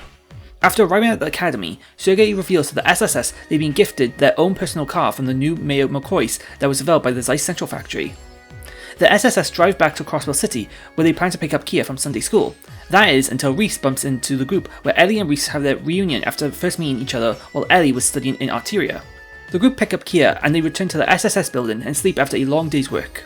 The SSS begin their investigation on the man with red hair they met the day prior, which leads them to Ashley, the owner of the Nine Valley store. She believes she knows who the man is and warns the SSS that he is an extremely dangerous man, but doesn't explain further. While leaving the downtown district, Walt approaches Wazy and insults the man for joining the police force. The two then have a battle, though Wazy defeats Walt with little difficulty. The SSS are then requested to eliminate a monster within the mine's main village. While making their way up to the mountain, they witness a man in a lab coat and a young boy with green hair talking to Jorg of the doll studio. They continue their journey to the village and then into the mine, where they notice a strange purple hue which is believed to be Zemirian moss. That's until a giant beast appears and gets the advantage on the SSS. It's thanks to Randy though that the group is able to defeat the beast. While driving back, the SSS inform Randy about what's been going on, until they are reminded of that man as he shares the same colour hair as Randy. That is when Alex calls the SSS, informing them that Ravache building has been bought by a company called Crimson & Co. Randy is aware of this company as it's a front for the Jaeger Corp Red Constellation to increase their funds. While on the journey back, Campanella and the man in the lab coat are seen discussing what is needed for them to maintain the Grandmaster's phantasmal blaze pan. The SSS return to Crossbell City, where Randy heads towards the Ravache building to see his uncle Sigmund and cousin Shirley. Sigmund informs Randy that his father, the War God, had died recently after battling with the Jaeger King from the Zephyr Jaeger Corp, with both men killing each other. The CSPD are making many arrangements to ensure the safety of Crossbell, with the West Sumerian Conference slowly approaching. The SSS opt to meet with Professor Sayland as she is the replacement for Joachim at St. Ursula. Sayland explains to the SSS that Gnosis has the ability to release the limiters the brain puts in place to prevent exhaustion. This explains why it appeared to give people more power, though Sayland admits that aside from that and how it enhanced the human sense, she is unable to explain how the drug was able to increase a person's luck. She continues to explain that the blue and red variants of the drugs are identical in the compound, though from a scientific perspective, the red variant shouldn't be able to transform people into demons. The only lead she has for the SSS is to investigate the main ingredient of Gnosis, which is pleroma grass. Upon returning to the SSS building, they agreed by Shirley, who invites Randy with a meeting with his uncle. Randy, Lloyd and Wazy agree to this meeting, where Sigmund asks Randy when he will be taking over as the new leader for the Red Constellation. Though Randy is dismissive of this offer, Sigmund threatens him to make his decision soon if he wishes to live.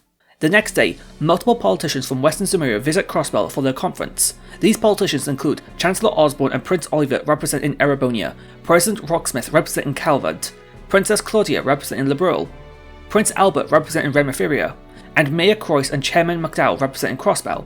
The SSS are then given a letter delivered by a Falcon asking the group to meet at Crossbell Airport. That's when Julia invites the group to the Arsail to meet with Her Highness Princess Claudia as well as Prince Olivert. The two share their concerns for the SSS, as well as in Erebonia there are signs of a civil war breaking out soon between the Noble faction and the Reformist faction. The leader of the former, Duke Kayan, is rumoured to be sending terrorists to assassinate Osborne at the conference. President Rocksmith also seems to be threatened by extremists who are anti-immigration towards Easterners entering Calvert. That night, the SSS report all of this to Sergei and Alex when they get a call from Yona informing the group that someone has hacked into the computer at the Geofront B. Since the person will have access to confidential information, the SSS investigate the sector to find the hacker. When they enter the room, they find blueprints to Orcus Tower on the monitor before the room locks and a fire begins. Tio helps freeing the SSS just before the room explodes. The West Sumerian Conference commences the next day where all country representatives meet to discuss international trade first. The meeting starts with a success, but when Crossbell's autonomy is brought up, both Rocksmith and Osborne begin to list off every failure the region has demonstrated. These include the failure of the CGF to protect its citizens during the DG cult incident, as well as the pathetic number of amendments made within the past decade. Although Claudia tries to show the accomplishments of Crossbell, Osborne is quick to nullify her statement, for Liberal is a monarchy and as such she shouldn't comment on Crossbell's status. That is when both Osborne and Rocksmith both advise the CGF to be disbanded for it's unfit to protect its own land, and as such both countries should protect each other's half of Crossbell. Suddenly, the Imperial Liberation Front and anti-immigration group begin their attack on Orcus Tower with the plan to kill both Osborne and Rocksmith. The SSS begin to chase both terrorist groups out of Orcus Tower, that is until the Imperial Liberation Front had been slaughtered by the Red Constellation. In Geofront C, it's then revealed Heiyu were the ones who were able to capture the anti-immigration group. The conference resumes where both Osborne and Rocksmith continue to bash Crossbell security, for if it wasn't for Osborne hiring the Red Constellation and Rocksmith hiring Heiyu, their lives could have been in jeopardy. Frustrated by this, Mayor Croix makes a declaration that Crossbell will no longer be at the mercy of the Republic nor the Empire, for he plans for complete independence for the region. 2 weeks after the conference, the SSS had been gifted a trip to Michelin by Maribel for helping them defend against the terrorists. The SSS had plenty of fun both at the beach and Michelin Wonderland, though that night, Kia's gone missing with everyone looking for her. While exploring Michelin Wonderland, they encounter Campanella, who introduces himself as Enforcer Zero of Ouroboros, though he points the SSS in direction of the castle if they wish to find the girl. This turns out to be correct, as Kia is staring at the Mirror Castle. Though Kia has no recollection of walking to the castle, the only thing she remembers is hearing a voice calling out to her. We witness a meeting being held at the Celestial Globe between Anguis 1, Anguis 6, Campanella, and later Anguis 7, where they discuss what is needed of them to accomplish the Phantasmal Blaze plan in Crossbell. The SSS and Bracer Guild are then briefed on cryptids appearing over Crossbell that will need to be eliminated to maintain the safety of the region. They will also need to figure out the reason for why the cryptids have begun appearing over the land. While fighting the cryptids, they come across a strange azure-coloured plant that seems to be affecting the higher elements. As a result, Lloyd picks the flowers and takes it to the cathedral, where Archbishop Arelda looks at it before denying having any knowledge of the flower. That is until Reese looks over the flower, where she identifies the azure flower as being Pleroma grass. The next morning, the SSS are needed as one of the trains have been derailed.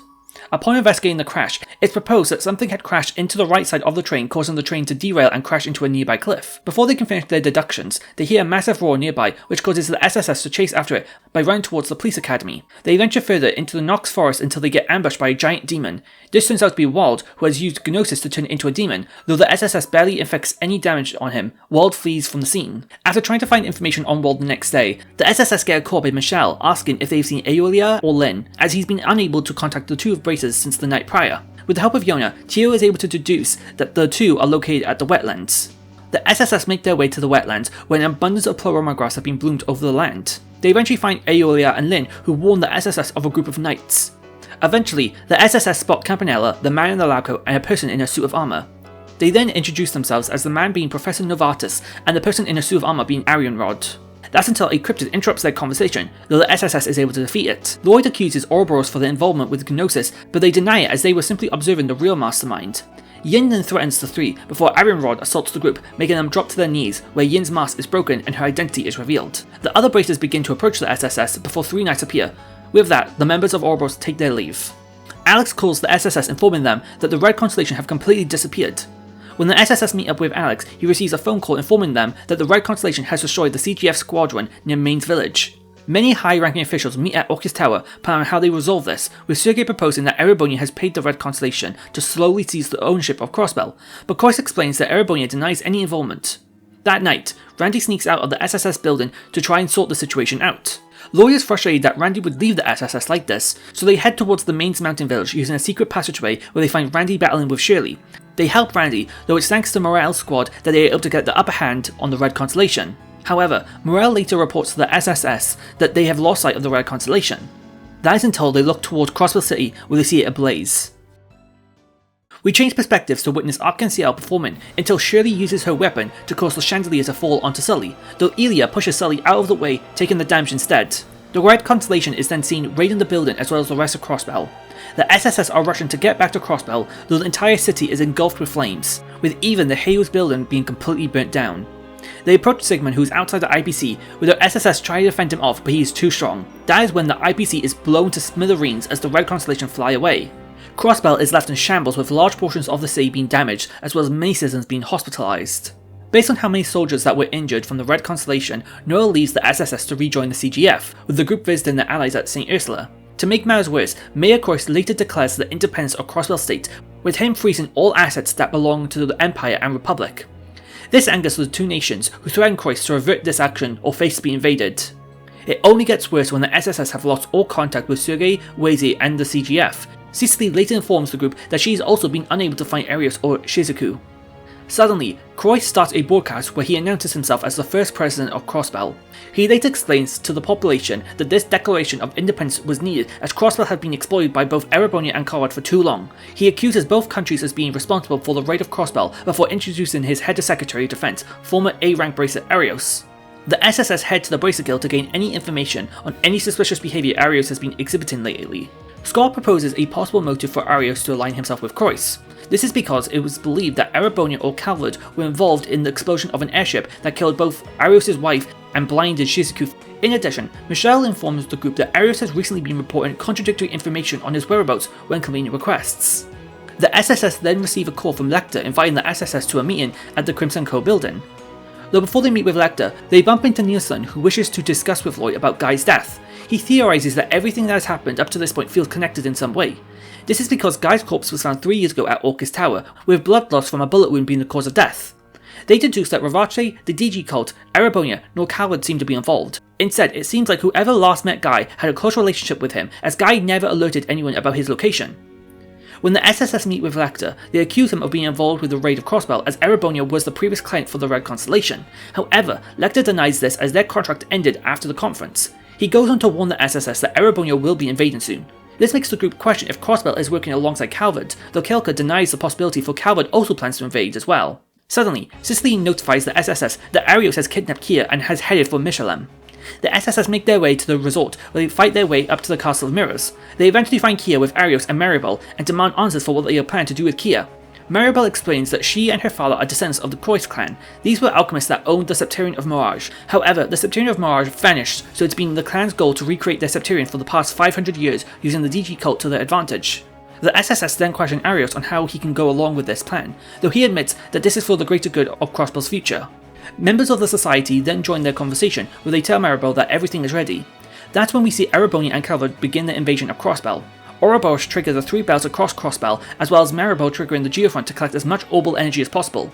All of this energy allows Kia to transform into the Divine Child, the new Septarian of Zero. Though the SSS cannot do anything as Arios fends the group off, the villains meet atop Orcus Tower, with Kia using her new powers as the Septarian. She powers 3 Aeon mechs. One Aeon flies towards Calvard, with another towards Erebonia, with both machines destroying everything in their path. In response, Erebonia activates their railway cannons as a counterattack, though the third Aeon annihilates Gorelia Fortress by vanquishing it into another dimension. The SSS are then under arrest by Noel and the other state guards. The Lloyd asks Arios one question: was he the one who killed Guy? Arios answers the question with a yes before he walks away. From that day, Croix proposed to the United Nations of Zemuria that prohibited military involvement from Erebonia and Calvard to states that have been victim to both superpowers.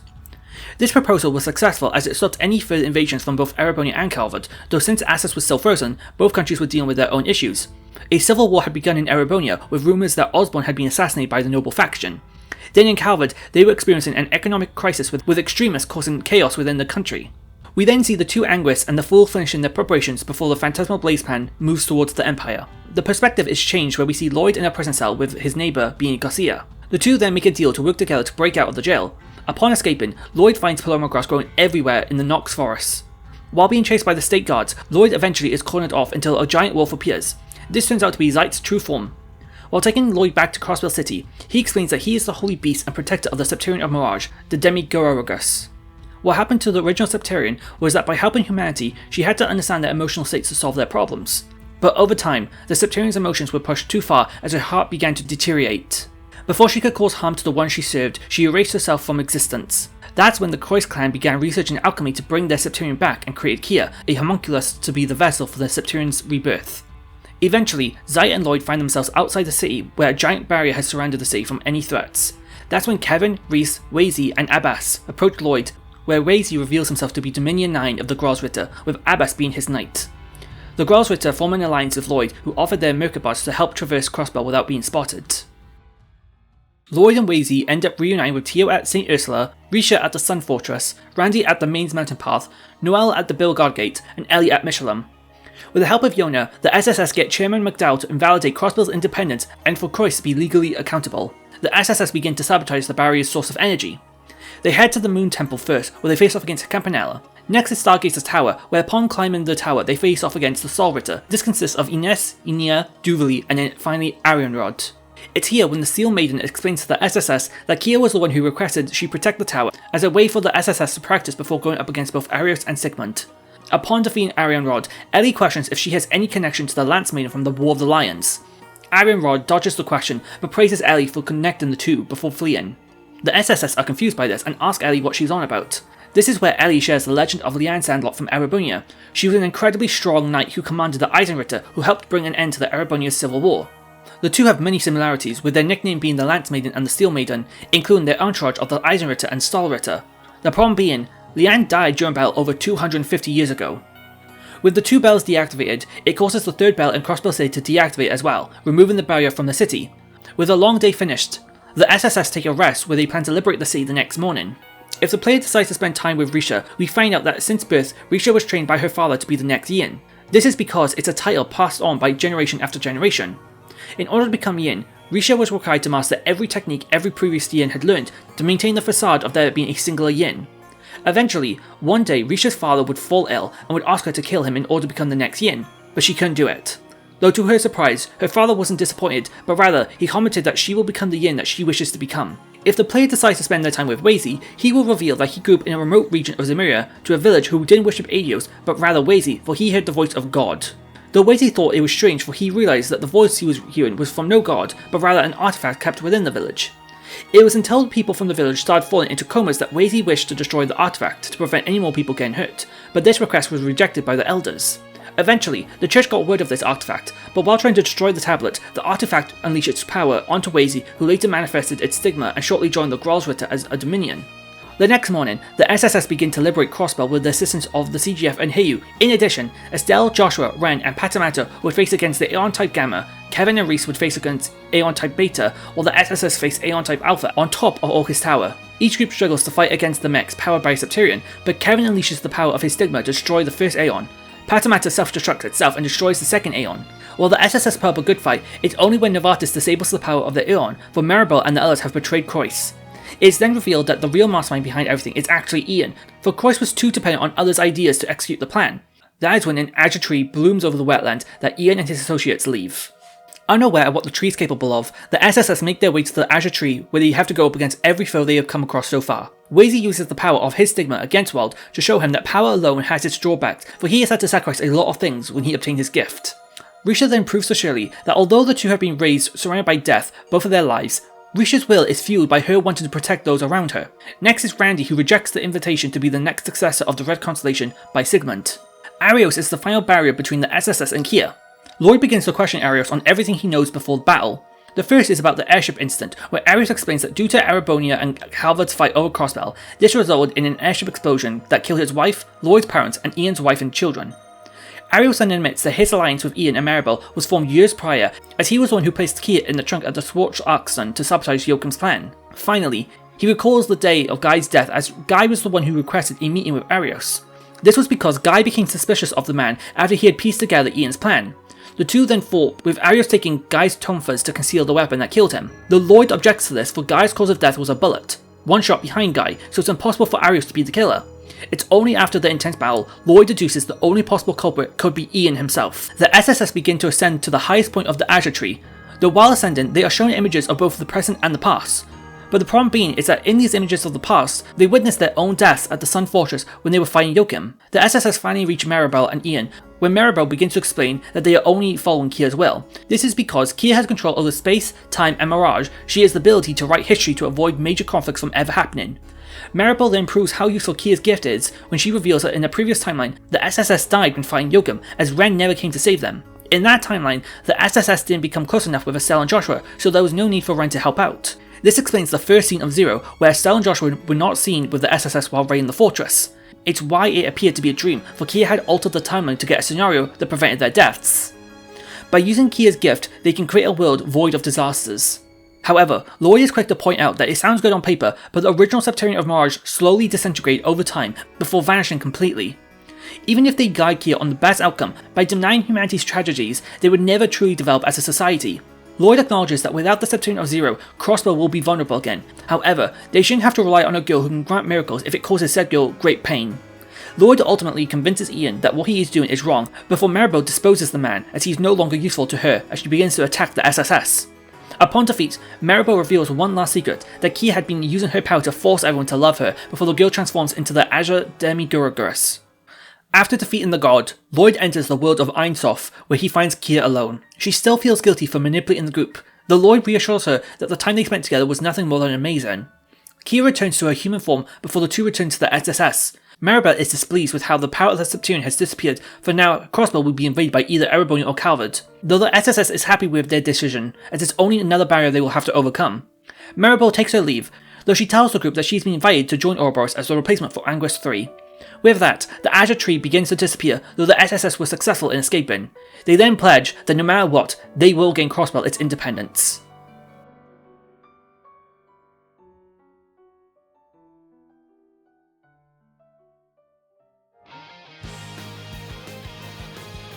We go slightly back in the timeline to March of 1204, where we follow Reen Sworza get off at Trista Station and enter the Thor's Military Academy ceremony. Principal Van Dyke welcomes the Thor students by explaining the principles the school upholds from its opening 220 years ago by Emperor Drykos after bringing an end to the civil war in Erebonia. The ceremony finishes with instructors picking up their students, though 9 students in red uniforms are left behind. That is until the instructor takes them to the abandoned schoolhouse near the rear of the campus for the class to complete their special mission. She introduces herself as Sarah, and that the 9 students make up Class 7, a brand new class that is both a mix of nobles and commoners. Their assignment involves getting through the maze in one piece, though Reen decides to partner up with 2 boys named Elliot and Gaius. They make a decent distance into the maze until Elliot is about to get attacked from behind, though luckily a 4th boy known as Marcus prevents the monster from attacking before joining their group. As the group ventures further, they pass a trio of girls consisting of Laura, Emma, and Elisa. Shortly after, they encounter Fee, who estimates that they are about halfway through the maze. The final student they come across is Eustace. Eventually, all 9 find the boss to the maze, where they are successful in slaying the beast. That's when Sarah congratulates the class for completing their assignment before offering any students to be placed in another class, though all students happily accept to remain in Class 7. Reen attends class, where they learn more about the War Alliance by Instructor Thomas, until at the end of the day, Sarah requests Reen to run a little errand. Before entering the Student Union building, Reen comes across an upperclassman who performs a trick on Reen, stealing a 50 mirror coin. Reen then enters the Student Council, where he is greeted by Toa, the Student Council President. She then thanks Reen for volunteering to help the council body. The next morning, Reen is tasked with investigating the old schoolhouse as mysterious occurrences have been reported within the lower floors. After clearing the enemies, Reen reports back to Van Dyke, who explains that the building was built during the Dark Ages, so it's possible that some lingering magic still remains. Class 7 then begin their field studies, with the class being split up into 2 groups. Reen's group will be travelling to Celtic, with the other group going to Palm. After completing their tasks, the group notices 2 men arguing in the marketplace, where they break up the argument. Otto, the market manager, thanks the students for their intervention before explaining that the origin of the argument is over the permit of the stall. Though both permits are valid, this means Duke Alborea, the ruler of the Cruzan region, has approved both permits by mistake. It doesn't help either that the Duke has recently increased the tax of sales, putting the merchants on edge. However, Otto can't understand why the provisional soldiers didn't handle the argument, for it's their job to maintain the peace of the region. The group head to the inn for the night, though before going to sleep, Laura asks Reen why he holds back in battle. She's aware that he is using the 8 leaves 1 blade technique, though Reen confesses that although he began training with his master Young Confai, he only got as far as being a beginner before his training was cut short. The next morning, the 2 men from the market are arguing again as both their swords have been looted and destroyed. Though this time the Provisional Army steps in, where they deduce that both men are responsible for the stalled destruction, the Class 7 voice their concern for them jumping to conclusions without an investigation. However, the soldiers dismiss their worries, for they have more important matters to attend to. After getting permission from Otto, the group begin their investigation. With no witnesses and both the stalls getting destroyed in the process, suspicion lands on the Provisional soldiers. Class 7 then heads towards Lunia Nature Park, where they find the rangers with the stolen goods from the two merchant stalls. After defeating the rangers, they hear a whistle before a giant monster appears and attacks the group. Though Reen's group is able to successfully defeat the monster, that is when the Provisional Army appears to apprehend the students. However, soldiers from the Railway Military Police arrive and take over the case and arrest the thieves. That's when Captain Claire introduces herself to Class 7 before taking them back to the village. That night, the group return back to Trista as they reflect on their field study. We then spot a bespectacled man and another masked figure looming in the distance as they are surprised for Claire to make an appearance, though ultimately it doesn't change their plans all too much. Back at Thor's, Marcius feels betrayed by Reen after he lied about being a noble. Granted, what Reen said previously wasn't a lie as he has commoner blood, but was adopted by Baron Swords, who rules over Ymir. Reen later bumps into his upperclassman again and another student called Angelica, the daughter of Duke Rogner. She soon rides her oval bike away, where we finally get the upperclassman's name being Crow. Crow reveals that Angelica, Toa, George, and himself were actually part of Class 6 last year, the prototype version of what Class 7 ended up becoming. After clearing another floor of the abandoned schoolhouse, a black cat appears to be watching the group. The students then report their findings to Van Dyke, who proposes the schoolhouse is hiding something related to Dreikels, as he ordered the building to be protected until the promised day arrives. As Reen heads back to the dorm, he meets the same cat from before. Though it ends up scratching him, Emma notices this wound and apologizes before getting the first aid kit. The next morning, Sarah reveals the class's next field trip, with Reen's group going to Boreahard and the other group going to St. Arc. When the group arrives in Boreahard, Eustace's older brother Rufus greets the group before escorting them to the hotel where they will be staying at. Marcius and Eustace try establishing a link while on a monster extermination, though this fails with the two blaming each other. From their bickering, Reen ends up getting damaged from a beast. After his defeat, Emma then whispers an incantation to heal Reen.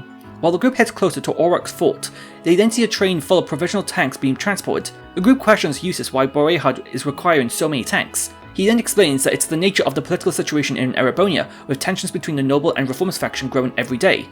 While returning to the city, they hear sirens trigger from the fortress as they witness a white object fleeing away. They eventually make their way back to the hotel before Duke Alborea speaks with his son, reminding him to maintain the Alborea image while in the city. While having dinner, the group is interrupted by a familiar-looking man who introduces himself as Blanc before wishing the group a good last day while they visit. However, the group is confused by this as they never told the man that piece of information. That night, Reen and Eustace struggle to sleep and begin to talk. Eustace confides with Reen that his relationship with his father is distant, as Eustace is not a pure noble as his mother was a commoner. Eustace was only raised by the Duke after his mother died, though luckily he has Rufus, who he has a close relationship with. Though unaware, Marcius was listening to Eustace explain his struggle of being a noble. The next day, Eustace is summoned by his father while the group complete a monster extermination. That is until Marcius is arrested by the provisional soldiers as being the suspect who snuck into Auroch's fortress the day prior. Even with the student's alibi to prove otherwise, Marcius is taken into custody. While discussing what to do, a familiar man with blonde hair speaks loud enough that the group can hear him. The man mentions how the sewers would be full of monsters now as the soldiers are preoccupied. The group make their way to the sewers entrance where Emma unlocks the gates with another incantation. They eventually meet up with Eustace, who plans on freeing Marcius as well. The four make their way until a door blocks their path. Fee then blows the door up and later reveals that she was a Jaeger before joining Class 7. They manage to save Marcius, though before the Provisional Army can do anything, Rufus saves the group after being told the situation from Sarah. While the class heads back to Trista, a blue-haired girl watches them and reports her findings to Lecter before flying away on her white object. With midterms approaching, the group begins to study. The Reen eventually spots a maid while heading back to the dorm. After completing their exams, the group is introduced to the maid who goes by Sharon, who is also the servant for the Reinford family. Elisa is frustrated by this, as this was the first time in her life that she was able to have some independence, but now that is ruined with Sharon's arrival. Class 7 manages to score the highest average over the exam. This causes Patrick from Class 1 to challenge the class to a duel. Although he is defeated, Patrick begins to express his frustration to losing to commoners. Though Gaius is confused by this frustration, as back in Nord, there is no such class system, so he doesn't comprehend the idea that nobles are somehow superior to commoners. Sarah later reveals their next field study. Reen's class will be going to the Nord Highlands, while the other group visits Brionia Island. The two groups make their way to Heimdall Station before separating, though a girl with purple hair notices the group. That is when a blonde girl catches up to her and begins to tease her, though Claire then begins to escort the two away. While the group transfers to another train in Roa, they are briefly introduced to Irina, Elisa's mother and head of the Reinford company, though their meeting is short-lived as Irina is an extremely busy woman. They eventually make their way to Zenda Gate, where they get introduced to General Zex. They are then offered horses to traverse the highlands. After a far distance on horseback, the group finally meet the nomads of Nord, including Gaius' family. Gaius' father then shares the history of their relationship with the Empire, as it dates back all the way to the War of the Lions when Emperor Dracos recruited allies from the region. Though Nord is in a similar position to Crossbell by being sandwiched between two superpowers, it can often feel paranoia for the nomads of a possible invasion between the two. The next day, the group is tasked with escorting a journalist to a giant statue within Nord. However, not even Gaius knows much about the statue aside from it being believed to be the guardian of Nord. Eustace then shares how it reminds him of a legend of the Great Knights that helped out during the War of the Lions. However, Reen seems to have some kind of reaction to the statue. Though when the group returns to the settlement, the orbital track has broken down. The nomads then request the group to retrieve a man in the north who comes from the Empire who's skilled with ordnance. That's when the group is introduced to Gwyn, Elisa's grandfather and former chairman of the Rhineford Company. They bring the man to the settlement, though again the group is being actively watched by the blue-haired girl. That night, Elisa opens up to Reen about her family situation. She used to have a normal home life, but that changed 8 years ago when her father passed away.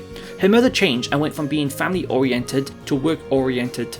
It's thanks to Gwyn and Sharon that she was able to grow up to the person that she is today. However, Elisa is concerned for the Rhineford Company as her mother is so preoccupied with making profits, it's led her to make questionable decisions like the agreement to install the railway cannons at Guerrilla Fortress. All of a sudden, there's an attack at the Calvard's base shortly before the Imperial Watchtower also gets attacked. Airships from both the Empire and the Republic are on high alert at the border, with Gaius' family planning to relocate to avoid a possible invasion. Zex wants Class 7 to leave as it's believed Calvard is planning an invasion, though this doesn't make sense as Calvard's base experienced more damage compared to the Imperial's watchtower. Gaius manages to convince the general to give him the group 2 hours to investigate the cause. While investigating, Gaius shares his passion for protecting Nord as a travelling priest had educated him on the geopolitical struggle between Ereboni and Calvard when he was younger. After the investigation, they deduce a third party must be responsible for both attacks. The first piece of evidence for this is that the watchtower was damaged using Rhineford mortar shells. The second piece of evidence is that the watchtower was damaged at an angle that indicated that the shot was taken at Nord. Based on this angle, the group manages to find the original mortars that were responsible for the attack. That is before the blue-haired girl makes her appearance. The group chase her down, where she explains that it's a misunderstanding that she was not responsible, but rather a group of Jaegers. She introduces herself as Milliam and claims that the Jaegers made their way to the north, so the two group up to take them down. The group make their way to some ruins, where they are confronted with the Jaegers and a man known as Gideon. The man is familiar with the students, as they were the ones responsible for getting in the way of their plan back in Seldic. After defeating the Jaegers, Gideon uses a flute to call upon a monster. They manage to defeat the beast, though Gideon gets away. After bringing back the Jaegers to Zex, Captain Lecter manages to negotiate with the Republic, explaining what happened. Afterwards, Gideon meets with the same masked man, where although their plan was foiled again, the masked man still believes that they are still making progress on their end goal.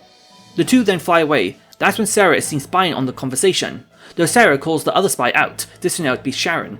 She then asks Sharon how the two were able to obtain a Rhineford airship, though the maid claims that there are no records of the airship ever existing.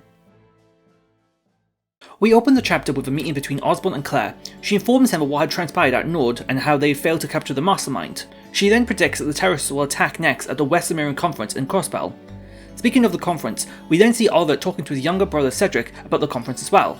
Though Cedric is anxious about being the Crown Prince, as he feels it's impossible to live up to Emperor Eugene's reputation. However, Oliver reassures his brother as he explains how Princess Claudia of Liberl had very similar feelings at one point as well. That's when Alfin, Cedric's twin sister, interrupts their conversation, changing the topic to whom she wishes to dance with at the upcoming garden party. Back at Thor's, Class 7 is having a swimming lesson when multiple students question Reen about the scar on his chest. Though he himself doesn't know the cause, for as long as he can remember, he's always had it. Laura then challenges Fee to a competition where she demands the ex-Jaeger to put her all into it. Laura just barely wins, though Laura questions why Fee doesn't put her full effort into things, though the answer just annoys Laura further. Later on, Reen catches Emma talking to someone, though when he turns around the corner, he just sees it's the cat he previously met. Emma then introduces the cat as Celine. After clearing another floor at the old schoolhouse, the class come across a red door that shows no signs of opening, though Reen hears a voice emanating from the door, but shrugs it off. Upon returning to the surface, the same purple-haired girl approaches Class 7 and introduces herself as Elise, Reen's sister. Elise and Reen have a private conversation where she is concerned over his most recent letter. This is because Reen doesn't feel worthy enough to succeed as the next Baron of Ymir after tarnishing their father's reputation. This is because, as Reen was adopted into the Swarzritter family, nobles believed that their father was unfaithful by having a child with another woman. However, Elise leaves the conversation upset with Reen. That is until she finds herself approaching the old schoolhouse. Crow informs Reen that he saw his sister approach the old schoolhouse, and when the two run towards it, they find Patrick. Elise ends up following Celine into the schoolhouse before approaching the door where the first trial begins. Reen, Crow, and Patrick catch up to Elise where they witness a giant suit of armor about to attack Elise. Reen then triggers his org power where, with the assistance of Crow, they were able to defeat the monster. The next field study we have the whole class visiting Heimdall as the Imperial capital is too big for one group to visit. Upon visiting Heimdall, Governor Regnitz introduces himself to the group before handing over their assignments. Reen's group makes their way to Alto Street, where we get introduced to Elliot's sister, Fiona, while visiting their home. The group later find out that Elliot's father is Lieutenant General Olaf of the 4th Armoured Division within Ereboni's military. The group make their way to their accommodation, which is an old bracer guild. While accepting a monster extermination request at the hotel, they come in contact with Vita, a famous opera singer. While exterminating the monster, a similar situation from before happens with Laura and Fee unable to form a link during battle. Thanks to Elliot's musical ear, the group find a secret exit that leads them to Meter Park. Elliot then reunites with his old classmates who have attended a music academy. When they return to Elliot's home, the group see how passionate Elliot is about music and ask why he enrolled at Thor's instead of a music academy. Elliot then reveals that his mother was a famous pianist who sparked his love for music. However, she passed 7 years ago, and so both Elliot and Fiona wished to follow in her footsteps. Although Fiona was allowed to do this, Olaf refused Elliot to do the same as he believed that his son should get a career within the military. As a result, Elliot enrolled at Thor's as it was the only military academy that also had music classes. Later that night, Laura challenges Fee to a duel to try and sort out their feud, though in the end, both girls are left exhausted with Fee giving Laura the victory. Fee later gives her backstory, where as a child she was abandoned and it wasn't until she was taken in by a man called the Jaeger King. She viewed this man as the closest thing to a father, though after getting to know the other Zephyr Jaegers, she joined their ranks. However, last year her father died in a battle against the war god of their rival Jaeger Corps, the Red Constellation. With the death of the Jaeger King, Zephyr disbanded as there wasn't anyone who could replace their leader. As a result, Fee was alone again. That was until Sarah came along as she was following the rivalry between the two Jaeger Corps. She then invited Fee to the academy to provide her the opportunity to figure out what she wanted to do. Laura and Fee are then able to create a successful link where they are able to defeat both Reen and Marcius before sleeping things over. The next day, the group end up at the Osh district, where they visit Marcius' home. The group notice a family photo where they ask who the woman is in the photo. That's when Marcius explains that it's his cousin. Because she was 9 years older than Marcius, he saw her more like a sister.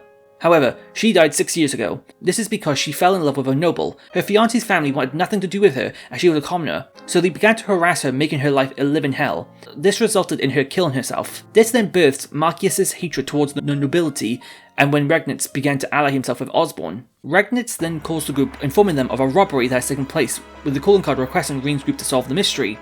Eventually, the group finds the lost goods, and LeBlanc introduces himself to the group before vanishing. Afterwards, the two groups reunite at St. Astrea, where they have tea with Princess Elfin before Prince Oliver introduces himself to them. Oliver then explains to the class that he was the one who came up with the idea of Class 7 after witnessing the combined efforts of the people in Liberl during their crisis. He later reveals the truth about Sarah, that before she was their instructor she was actually a bracer, the youngest person to become an A-rank bracer in fact. The class then meet up with Sarah and Claire, where the latter sets up a meeting with the class informing them that there most likely will be a terrorist attack tomorrow. It's believed that the same people involved with the Celtic and Nord situation are the perpetrators behind this attack. With the summer festival in full swing, classmen begin to ask civilians for any suspicious activity. Classman then confirms Alfin's safety upon arriving to the garden party before meeting up with Toa, Angelica and Crow. However, that's when the water shoots out of multiple manholes. Classmen return to Patter Park, where they find both Alfin and Elise held at gunpoint. When Classman tries to stop Gideon, he uses his flute to summon more monsters, while he and his allies retreat with both girls. They eventually catch up to Gideon in the catacombs when all of a sudden he summons a skeleton dragon. Though after defeating it, Reen destroys Gideon's flute, but that's when S, V and their leader C bails Gideon out. C takes on Class 7, though they are no match to him. They introduce themselves as being the Imperial Liberation Front before handing the hostages over and escaping. Crow and Milliam end up joining Class 7 as Crow was missing credits and Osborne wished to give Class 7 some extra help moving forward. One night, while on a request, Reen ends up bumping into a woman. He deduces that the woman must be Misty from Abentime as he recognises her voice from the times that he's listened to the radio show. Even though she's wearing glasses, he figures out that Misty is actually Vita, whom he met last chapter in Heimdall. Vita congratulates Reen by identifying her disguise, though also recognises that Reen has something special about him. Though she doesn't elaborate further, as she leaves, Reen can't help but notice the smell of lavender. The fragrance is so pungent that when Reen returns to the dorms, even Emma notices the smell. That same night, the ILF are having their meeting where Gideon accepts his mission to assassinate Osborne at the West Cimmerian Conference, though the others warn him that the Red Constellation will be there. The next morning, Sarah reveals the next field study with Reen going to Logram, whereas the other group is going to Durai. The group eventually arrive at the lakeside town where the group pass a statue of Saint Sandlot. Laura explains that the statue was built in honour of Saint Sandlot, who aided in the War of the Lions, with Laura wishing to match her skill in swordsmanship. The group is then surprised to see a bracer guild still being ran in Legram, as they have yet to come across an active guild in any other location so far. This is in relation to how guilds in Heimdall were targeted by terrorists, with Eustace explaining that there was none in Boreahad as his father pressured the guild to close a year prior. Upon entering the guild, the group is introduced to Toval, who explains the situation with the bracer guilds across Erebonia.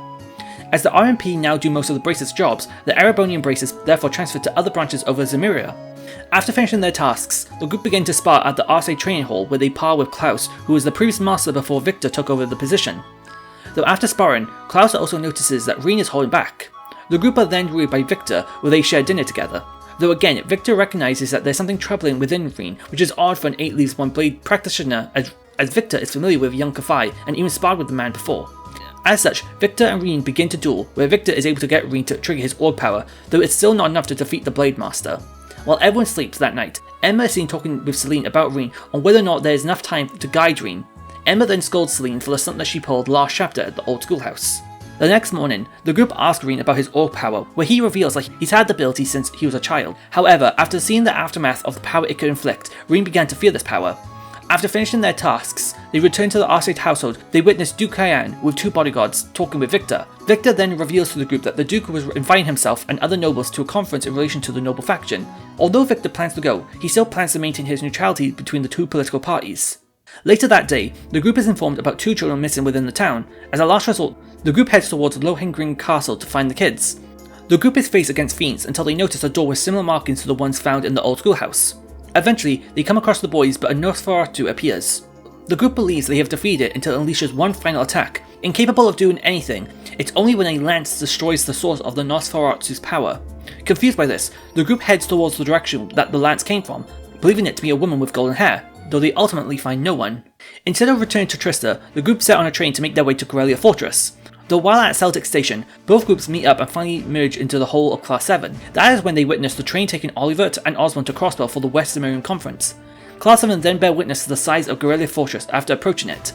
After arriving, they then get introduced to Elliot's father, Olaf, before watching a simulated battle using the latest tanks. The next day, the class is briefed on what is known of the terrorists that they met back in Heimdall. The first is Gideon, who is a professor at Heimdall Academy who specialises in political philosophy. V is then believed to be part of a Jägerkorps, though not much else is known on either S or C. However, that's when the group is informed that Orcus Tower at Crossbell has been attacked by the ILF. All of a sudden, tanks at the fortress begin autopiloting, attacking nearby soldiers, and that's when the ILF airships begin to raid the fortress.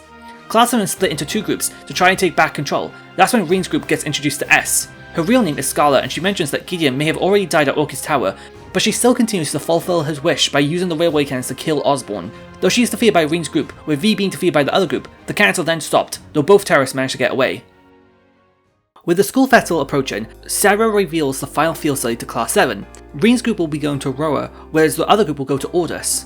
However, unlike previous field studies, Oliver will be transporting the group on his new airship, the Courageous. Oliver then reveals his faction. It's a third faction to oppose both the Noble and Reformist faction. Oliver has entrusted Victor as the captain of the airship, as well as inviting Toval to be part of his faction as a source of information. Reen's group then arrives in Aurora, where they bear witness to the industrialness of the city. After completing some tasks, they witness an altercation between the Provisional Army and the RMP.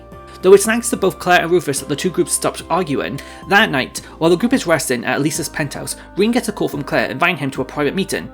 Although Fee tags along, Claire shares her suspicion of the Noble Alliance as she believes that they are helping the ILF.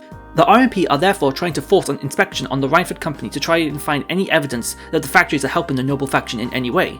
Reen shares this information with Elisa, who informs which factories align with which faction, before they begin their own investigation onto the matter. However, the investigation is stopped when one of the factories is set on fire. That's when Reen's group tries to rescue as many workers as possible. Claire and the RMP manage to take control of the situation, though Claire wonders where the provisional soldiers were before being informed of another terrorist attack at the Sashin mine. Both groups make their way to the mine, where they see provisional soldiers guarding it as they claim that the terrorists are holding hostages within. Reen's group returns to Aurora, where they meet with Angelica and George, who are both suspicious of Count Rogner. This is because, from the help of Toa, it seems that the factory that Angelica's uncle runs has been selling iron ore on the black market. Since Angelica is very familiar with the layout of the mines, she plans to help save the hostages.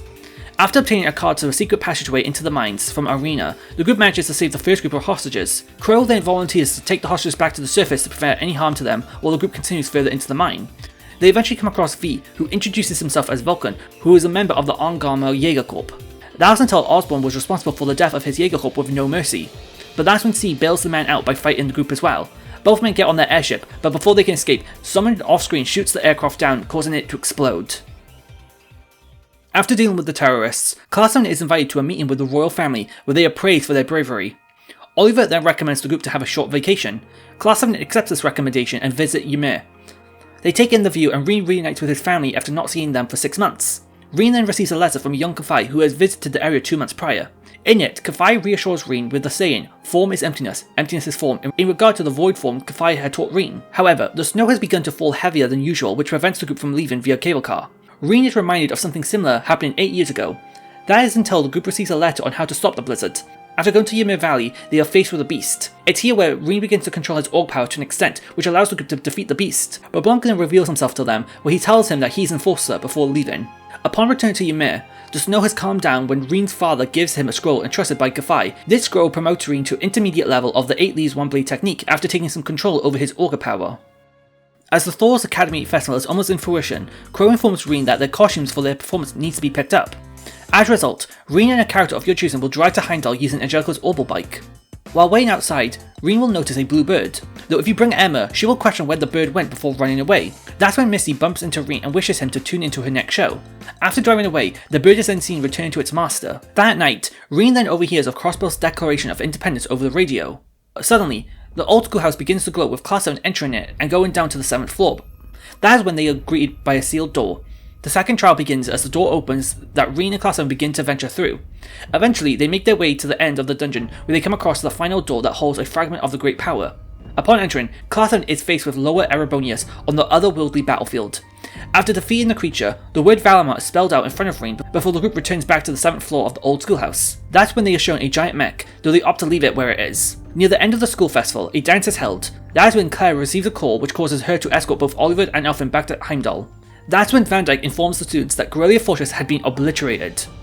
Over the coming days, the effects of the IPC freezing all assets is hitting Erebonia. With what's happening with Crossbell, classes are cancelled as Osmond plans to address the population, informing them what their plan is. That's when Rin realizes both Milliam and Crow are missing. Misty then begins her broadcast where Emma is surprised by the woman's voice. That's when Misty begins to talk directly to Class 7 before chanting an incantation that allows the class to see Osmond's speech.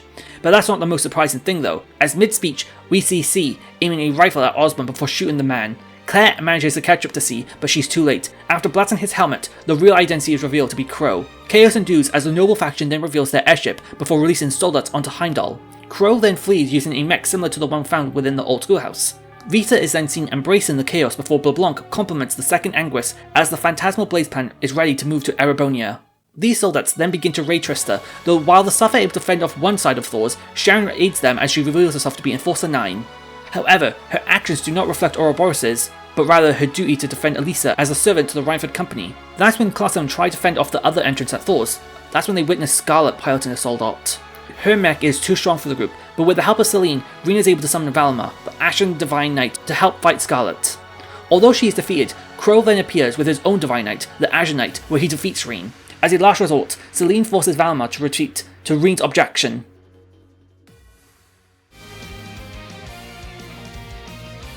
Rin awakens in the Isengard range, with Selene informing him that he'd been passed out for a month. Rin then descends the mountain path until a magic knight approaches Rin, though it's thanks to Toval that the knight is dealt with. However, exhausted from the battle, Rin passes out. That's when Toval, Alfin and Elise bring him back to Ymir. Rin then awakens back at his home when Rin's father, Theo, informs Rin what had transpired the past month. A civil war had broken out between the Noble faction and the Reformers faction, with the Noble faction currently in control of all the major cities within Erebonia. Suddenly, a roar is heard at Ymir, which causes Rin, Toval and Elise to venture into Ymir Valley to deal with another magic knight. Upon defeating the knight, Vita's familiar Grianos greets the trio, but their conversation is cut short when gunfight is heard at Ymir. Upon returning to the village has been set ablaze as the Jaegers attack civilians to try and capture Alfin. However, after witnessing both his parents injured, Rin's org power resurfaces again, causing him to attack the Jaegers with great speed. Vita returns dissatisfied with Duke Albore's methods and uses her magic to hypnotize the Jaegers and to make them retreat from Ymir. However, that's when a girl with a black combat shell, similar to Milliam's, kidnaps both Alfin and Elise.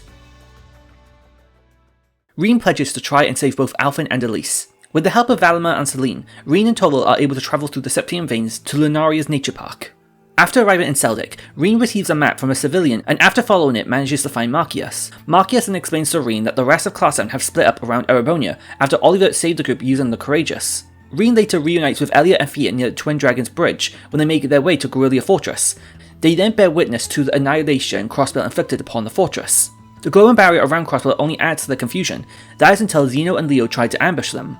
After fighting them, soldates from the noble faction then appear to deal with the group. That is when Reen summons Valimar to help deal with the soldates, though Olaf and Claire end up helping deal with the soldates before moving to a temporary base. That's when Claire agrees to join the group, that the entire group return back to Ymir using the Septian Veins. The next morning, the group travel to Nord where they meet with Zex, who informs them that they are currently battling with the noble faction as they have taken control over the Watch Tower. Zex then mentions that Gaius and other Class 7 members have been spotted near the Nomad settlement. As the group heads towards the settlement, they get ambushed by Jaegers, though Gaius comes into their aid defending them. Gaius then shares that Elisa and Milliam have headed north of the relocated settlement. That's when they catch the two find a cryptid. After helping them defeat the cryptid, the group make their way to the Watchtower before they begin to raid it. By the time they get to the top level, they are greeted by Bleblanc and the same girl from before who introduces herself as Altina. The group fight the pair, though Bleblanc gets the upper hand. It's only when Sharon appears that the group is able to obtain a victory and later fend off the Noble Alliance. With peace finally returned to Nord, the group return to Ymir to rest. Afterwards, the group head to Legram where they meet with Klaus, who informs them that Emma and Laura are at Lohengrim Castle. By the time the group gets to the castle, they witness Laura and Emma find another cryptid. After its defeat, the two then return to Legram where they share that Eustace has returned to Bareahad. Emma then comes forward and reveals the truth about herself. She is a witch of the Hexam clan whose responsibility is to guide awakeners to the Divine Knights.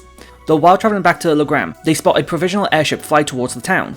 Due to Victor being away, Laura is the next in line to speak with Aurelia and Wallace. Though as Victor is not present, the two lose interest with their mean and leave. To reunite with their final Class 7 member, the group make their way to Bareahad on foot. Though upon meeting with Eustace, he declares that he's working alongside the noble faction as he is an Alborea. Ultimately, Eustace is only supporting the noble faction due to his father's pressure to do so. After convincing Eustace to join Olivert's third faction, a familiar knight and a man interrupt their conversation. Duvley introduces herself to the group, with the man introducing himself as Enforcer 1, McBurn.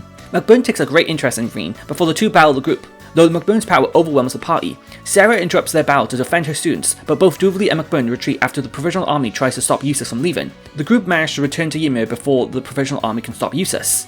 While at Ymir, Class 7 begin to discuss their course of action, with them agreeing to support Olivert's faction. However, many students are concerned over their family's whereabouts. Their meeting then gets interrupted by Vita, who asks them to step outside, where they agree by the noble faction's Pantagruel and Crow in his Divine Knight. Class 7 face off against Rufus, meanwhile Reen battles Crow, however both are defeated in battle. Duke Kyan then makes an offer to Reen. If he joins them on the Pantagruel, he will call off his attack on Ymir. Reen accepts this offer to Class 7's disagreement. Aboard the Pantagruel, Duke Kyan tries to convince Reen to join the Noble Alliance to put an end to the civil war quicker. Reen contemplates this offer before Crow begins to talk with Reen before revealing his reason for hating Osborne. 20 years ago, after the Salt Pail incident in Northumbria, it caused an economic crisis within Jerai as he had a strong trading relationship with the region. Luckily, Crow's grandfather, the mayor of Jerai, was able to combat this crisis to save the economy. However, he would eventually get an invitation from Erebonia asking if they would like to build a railway track to Jerai to help increase their trade. Jerai accepted this offer and the state experienced great income until the railway was caught up in an explosion.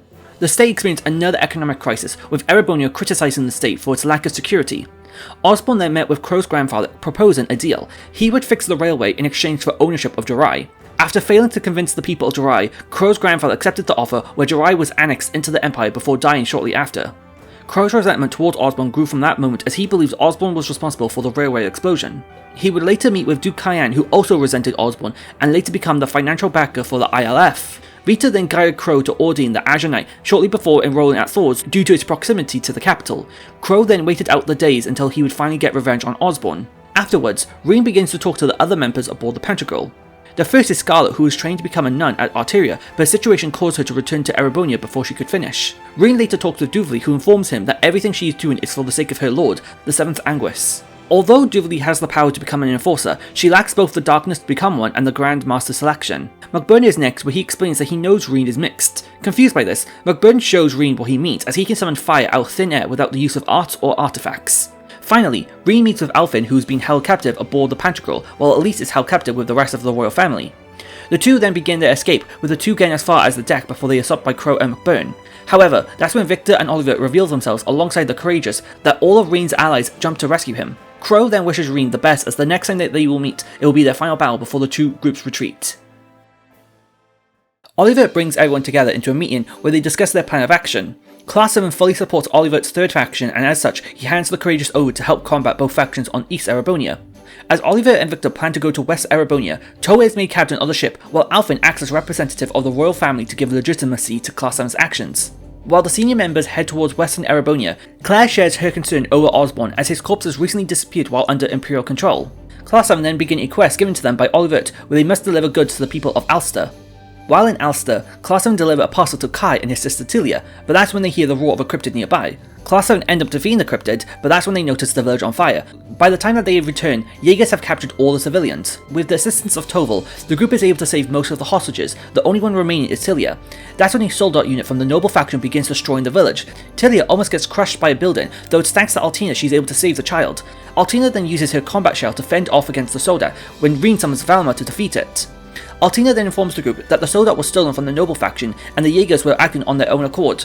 She then relays a message from Rufus, thanking Class 7 with helping remaining the peace of Ulster before she leaves. Class 7 find Elliot's sister being held hostage at Twins Dragon Bridge, where they raid the base to rescue her. With the assistance of the Reformers faction, they are able to liberate Celtic, with the Reformers faction retreating to Boreahad.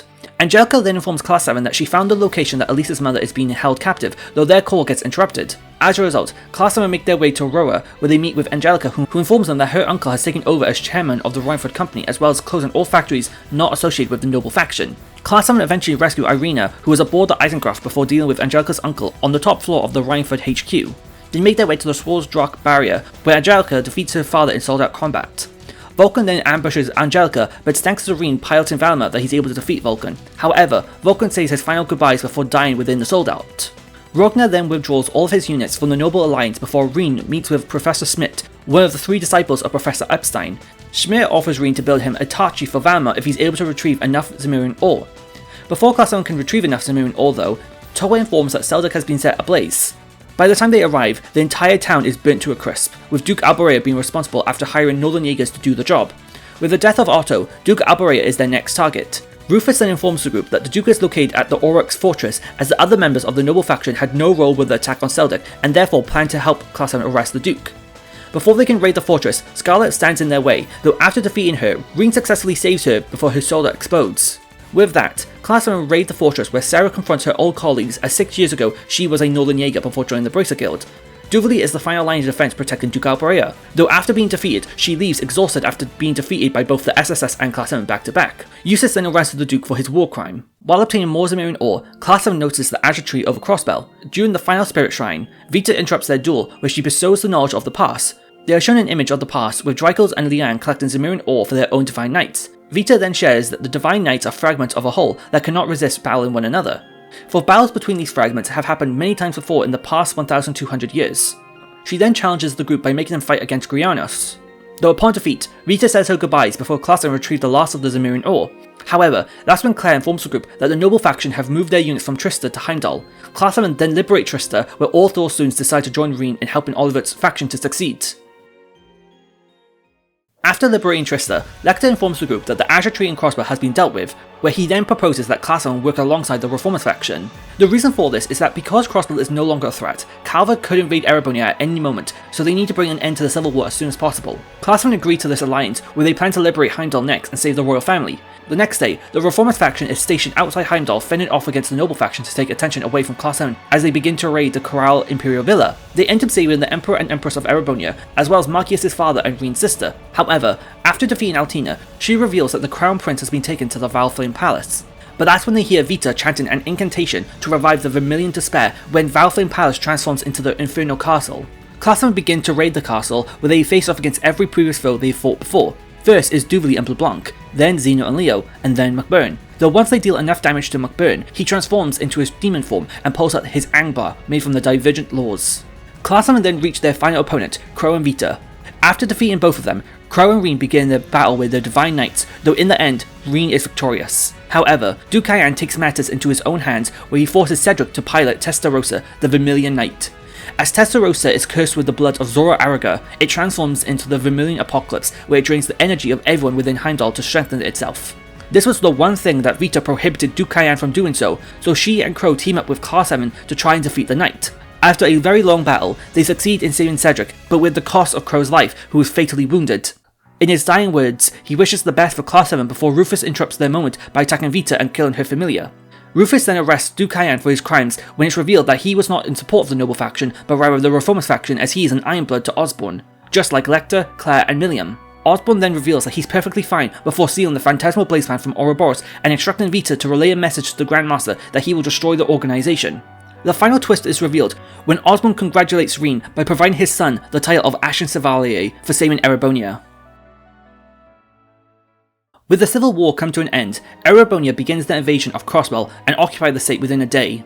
In response, Calvard tries to invade Crossbell, though with Reen piloting Valma, he prevents this. After Calvard eventually retreats, Osborn introduces Rufus as the first governor of Crossbell. Crossbell is then successfully annexed into the Erebonian Empire. Following a mission by Osborn's orders, Reen is tasked with dealing with Lloyd and Risha, who try removing all Crossbell data off the Orbital net. Lloyd and Risha are able to fend off Reen and Altina long enough to succeed in their mission. Reen then allows the two escape, though he is jealous that they seem to be fighting for something that they believe in. Reen returns to Trista after his mission in Crossbell. Although Claire welcomes him, he's not in the best of moods as he believes Claire knew that Osborn was Reen's biological father but kept it to herself. Regardless, Reen reunites with Class 7, where they inform him that they are taking an accelerated course so that they can graduate by the end of the year. Reen then has a meeting with Instructor Thomas, who reveals himself to be a Dominion of the Septarian Church, Dominion 2 in fact. As Reen is an Awakener, he is going to be needed to help unravel the truth of the two Septarian within Erebonia. All of a sudden, the old schoolhouse begins to active again, but when they enter it, they enter a warped space known as the Reverie Corridor. Upon reaching the highest floor, they are greeted by Loa Lucifera. Class 7 view the creature as their final mission as a class, so they put their everything into battle. With its defeat, a tranquil silence is left behind when Class 7 begin to cry and embrace one another as this signals the end of Class 7.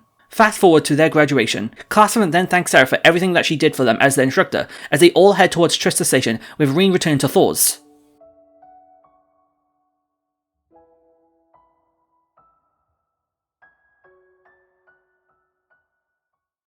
So, you might be wondering where is the rest of this video, and the answer to that is I greatly underestimated how long this video was going to take to finish. As a result, I've cut it off here at around the midpoint of the series. I'm currently working on the rest of this video and I will get it uploaded as soon as possible. I've currently got the script for Cold Steel 3, 4 and Reverie done, so I just need some more time to do the voiceover and the editing. Though when I finish this project, I'll unlist this video so all of your comments and timestamps will be saved. If I've made any errors, let me know and I'll try to fix them in the final version. Other than that, I hope you all have a wonderful day and enjoy Kaino Kiseki regardless.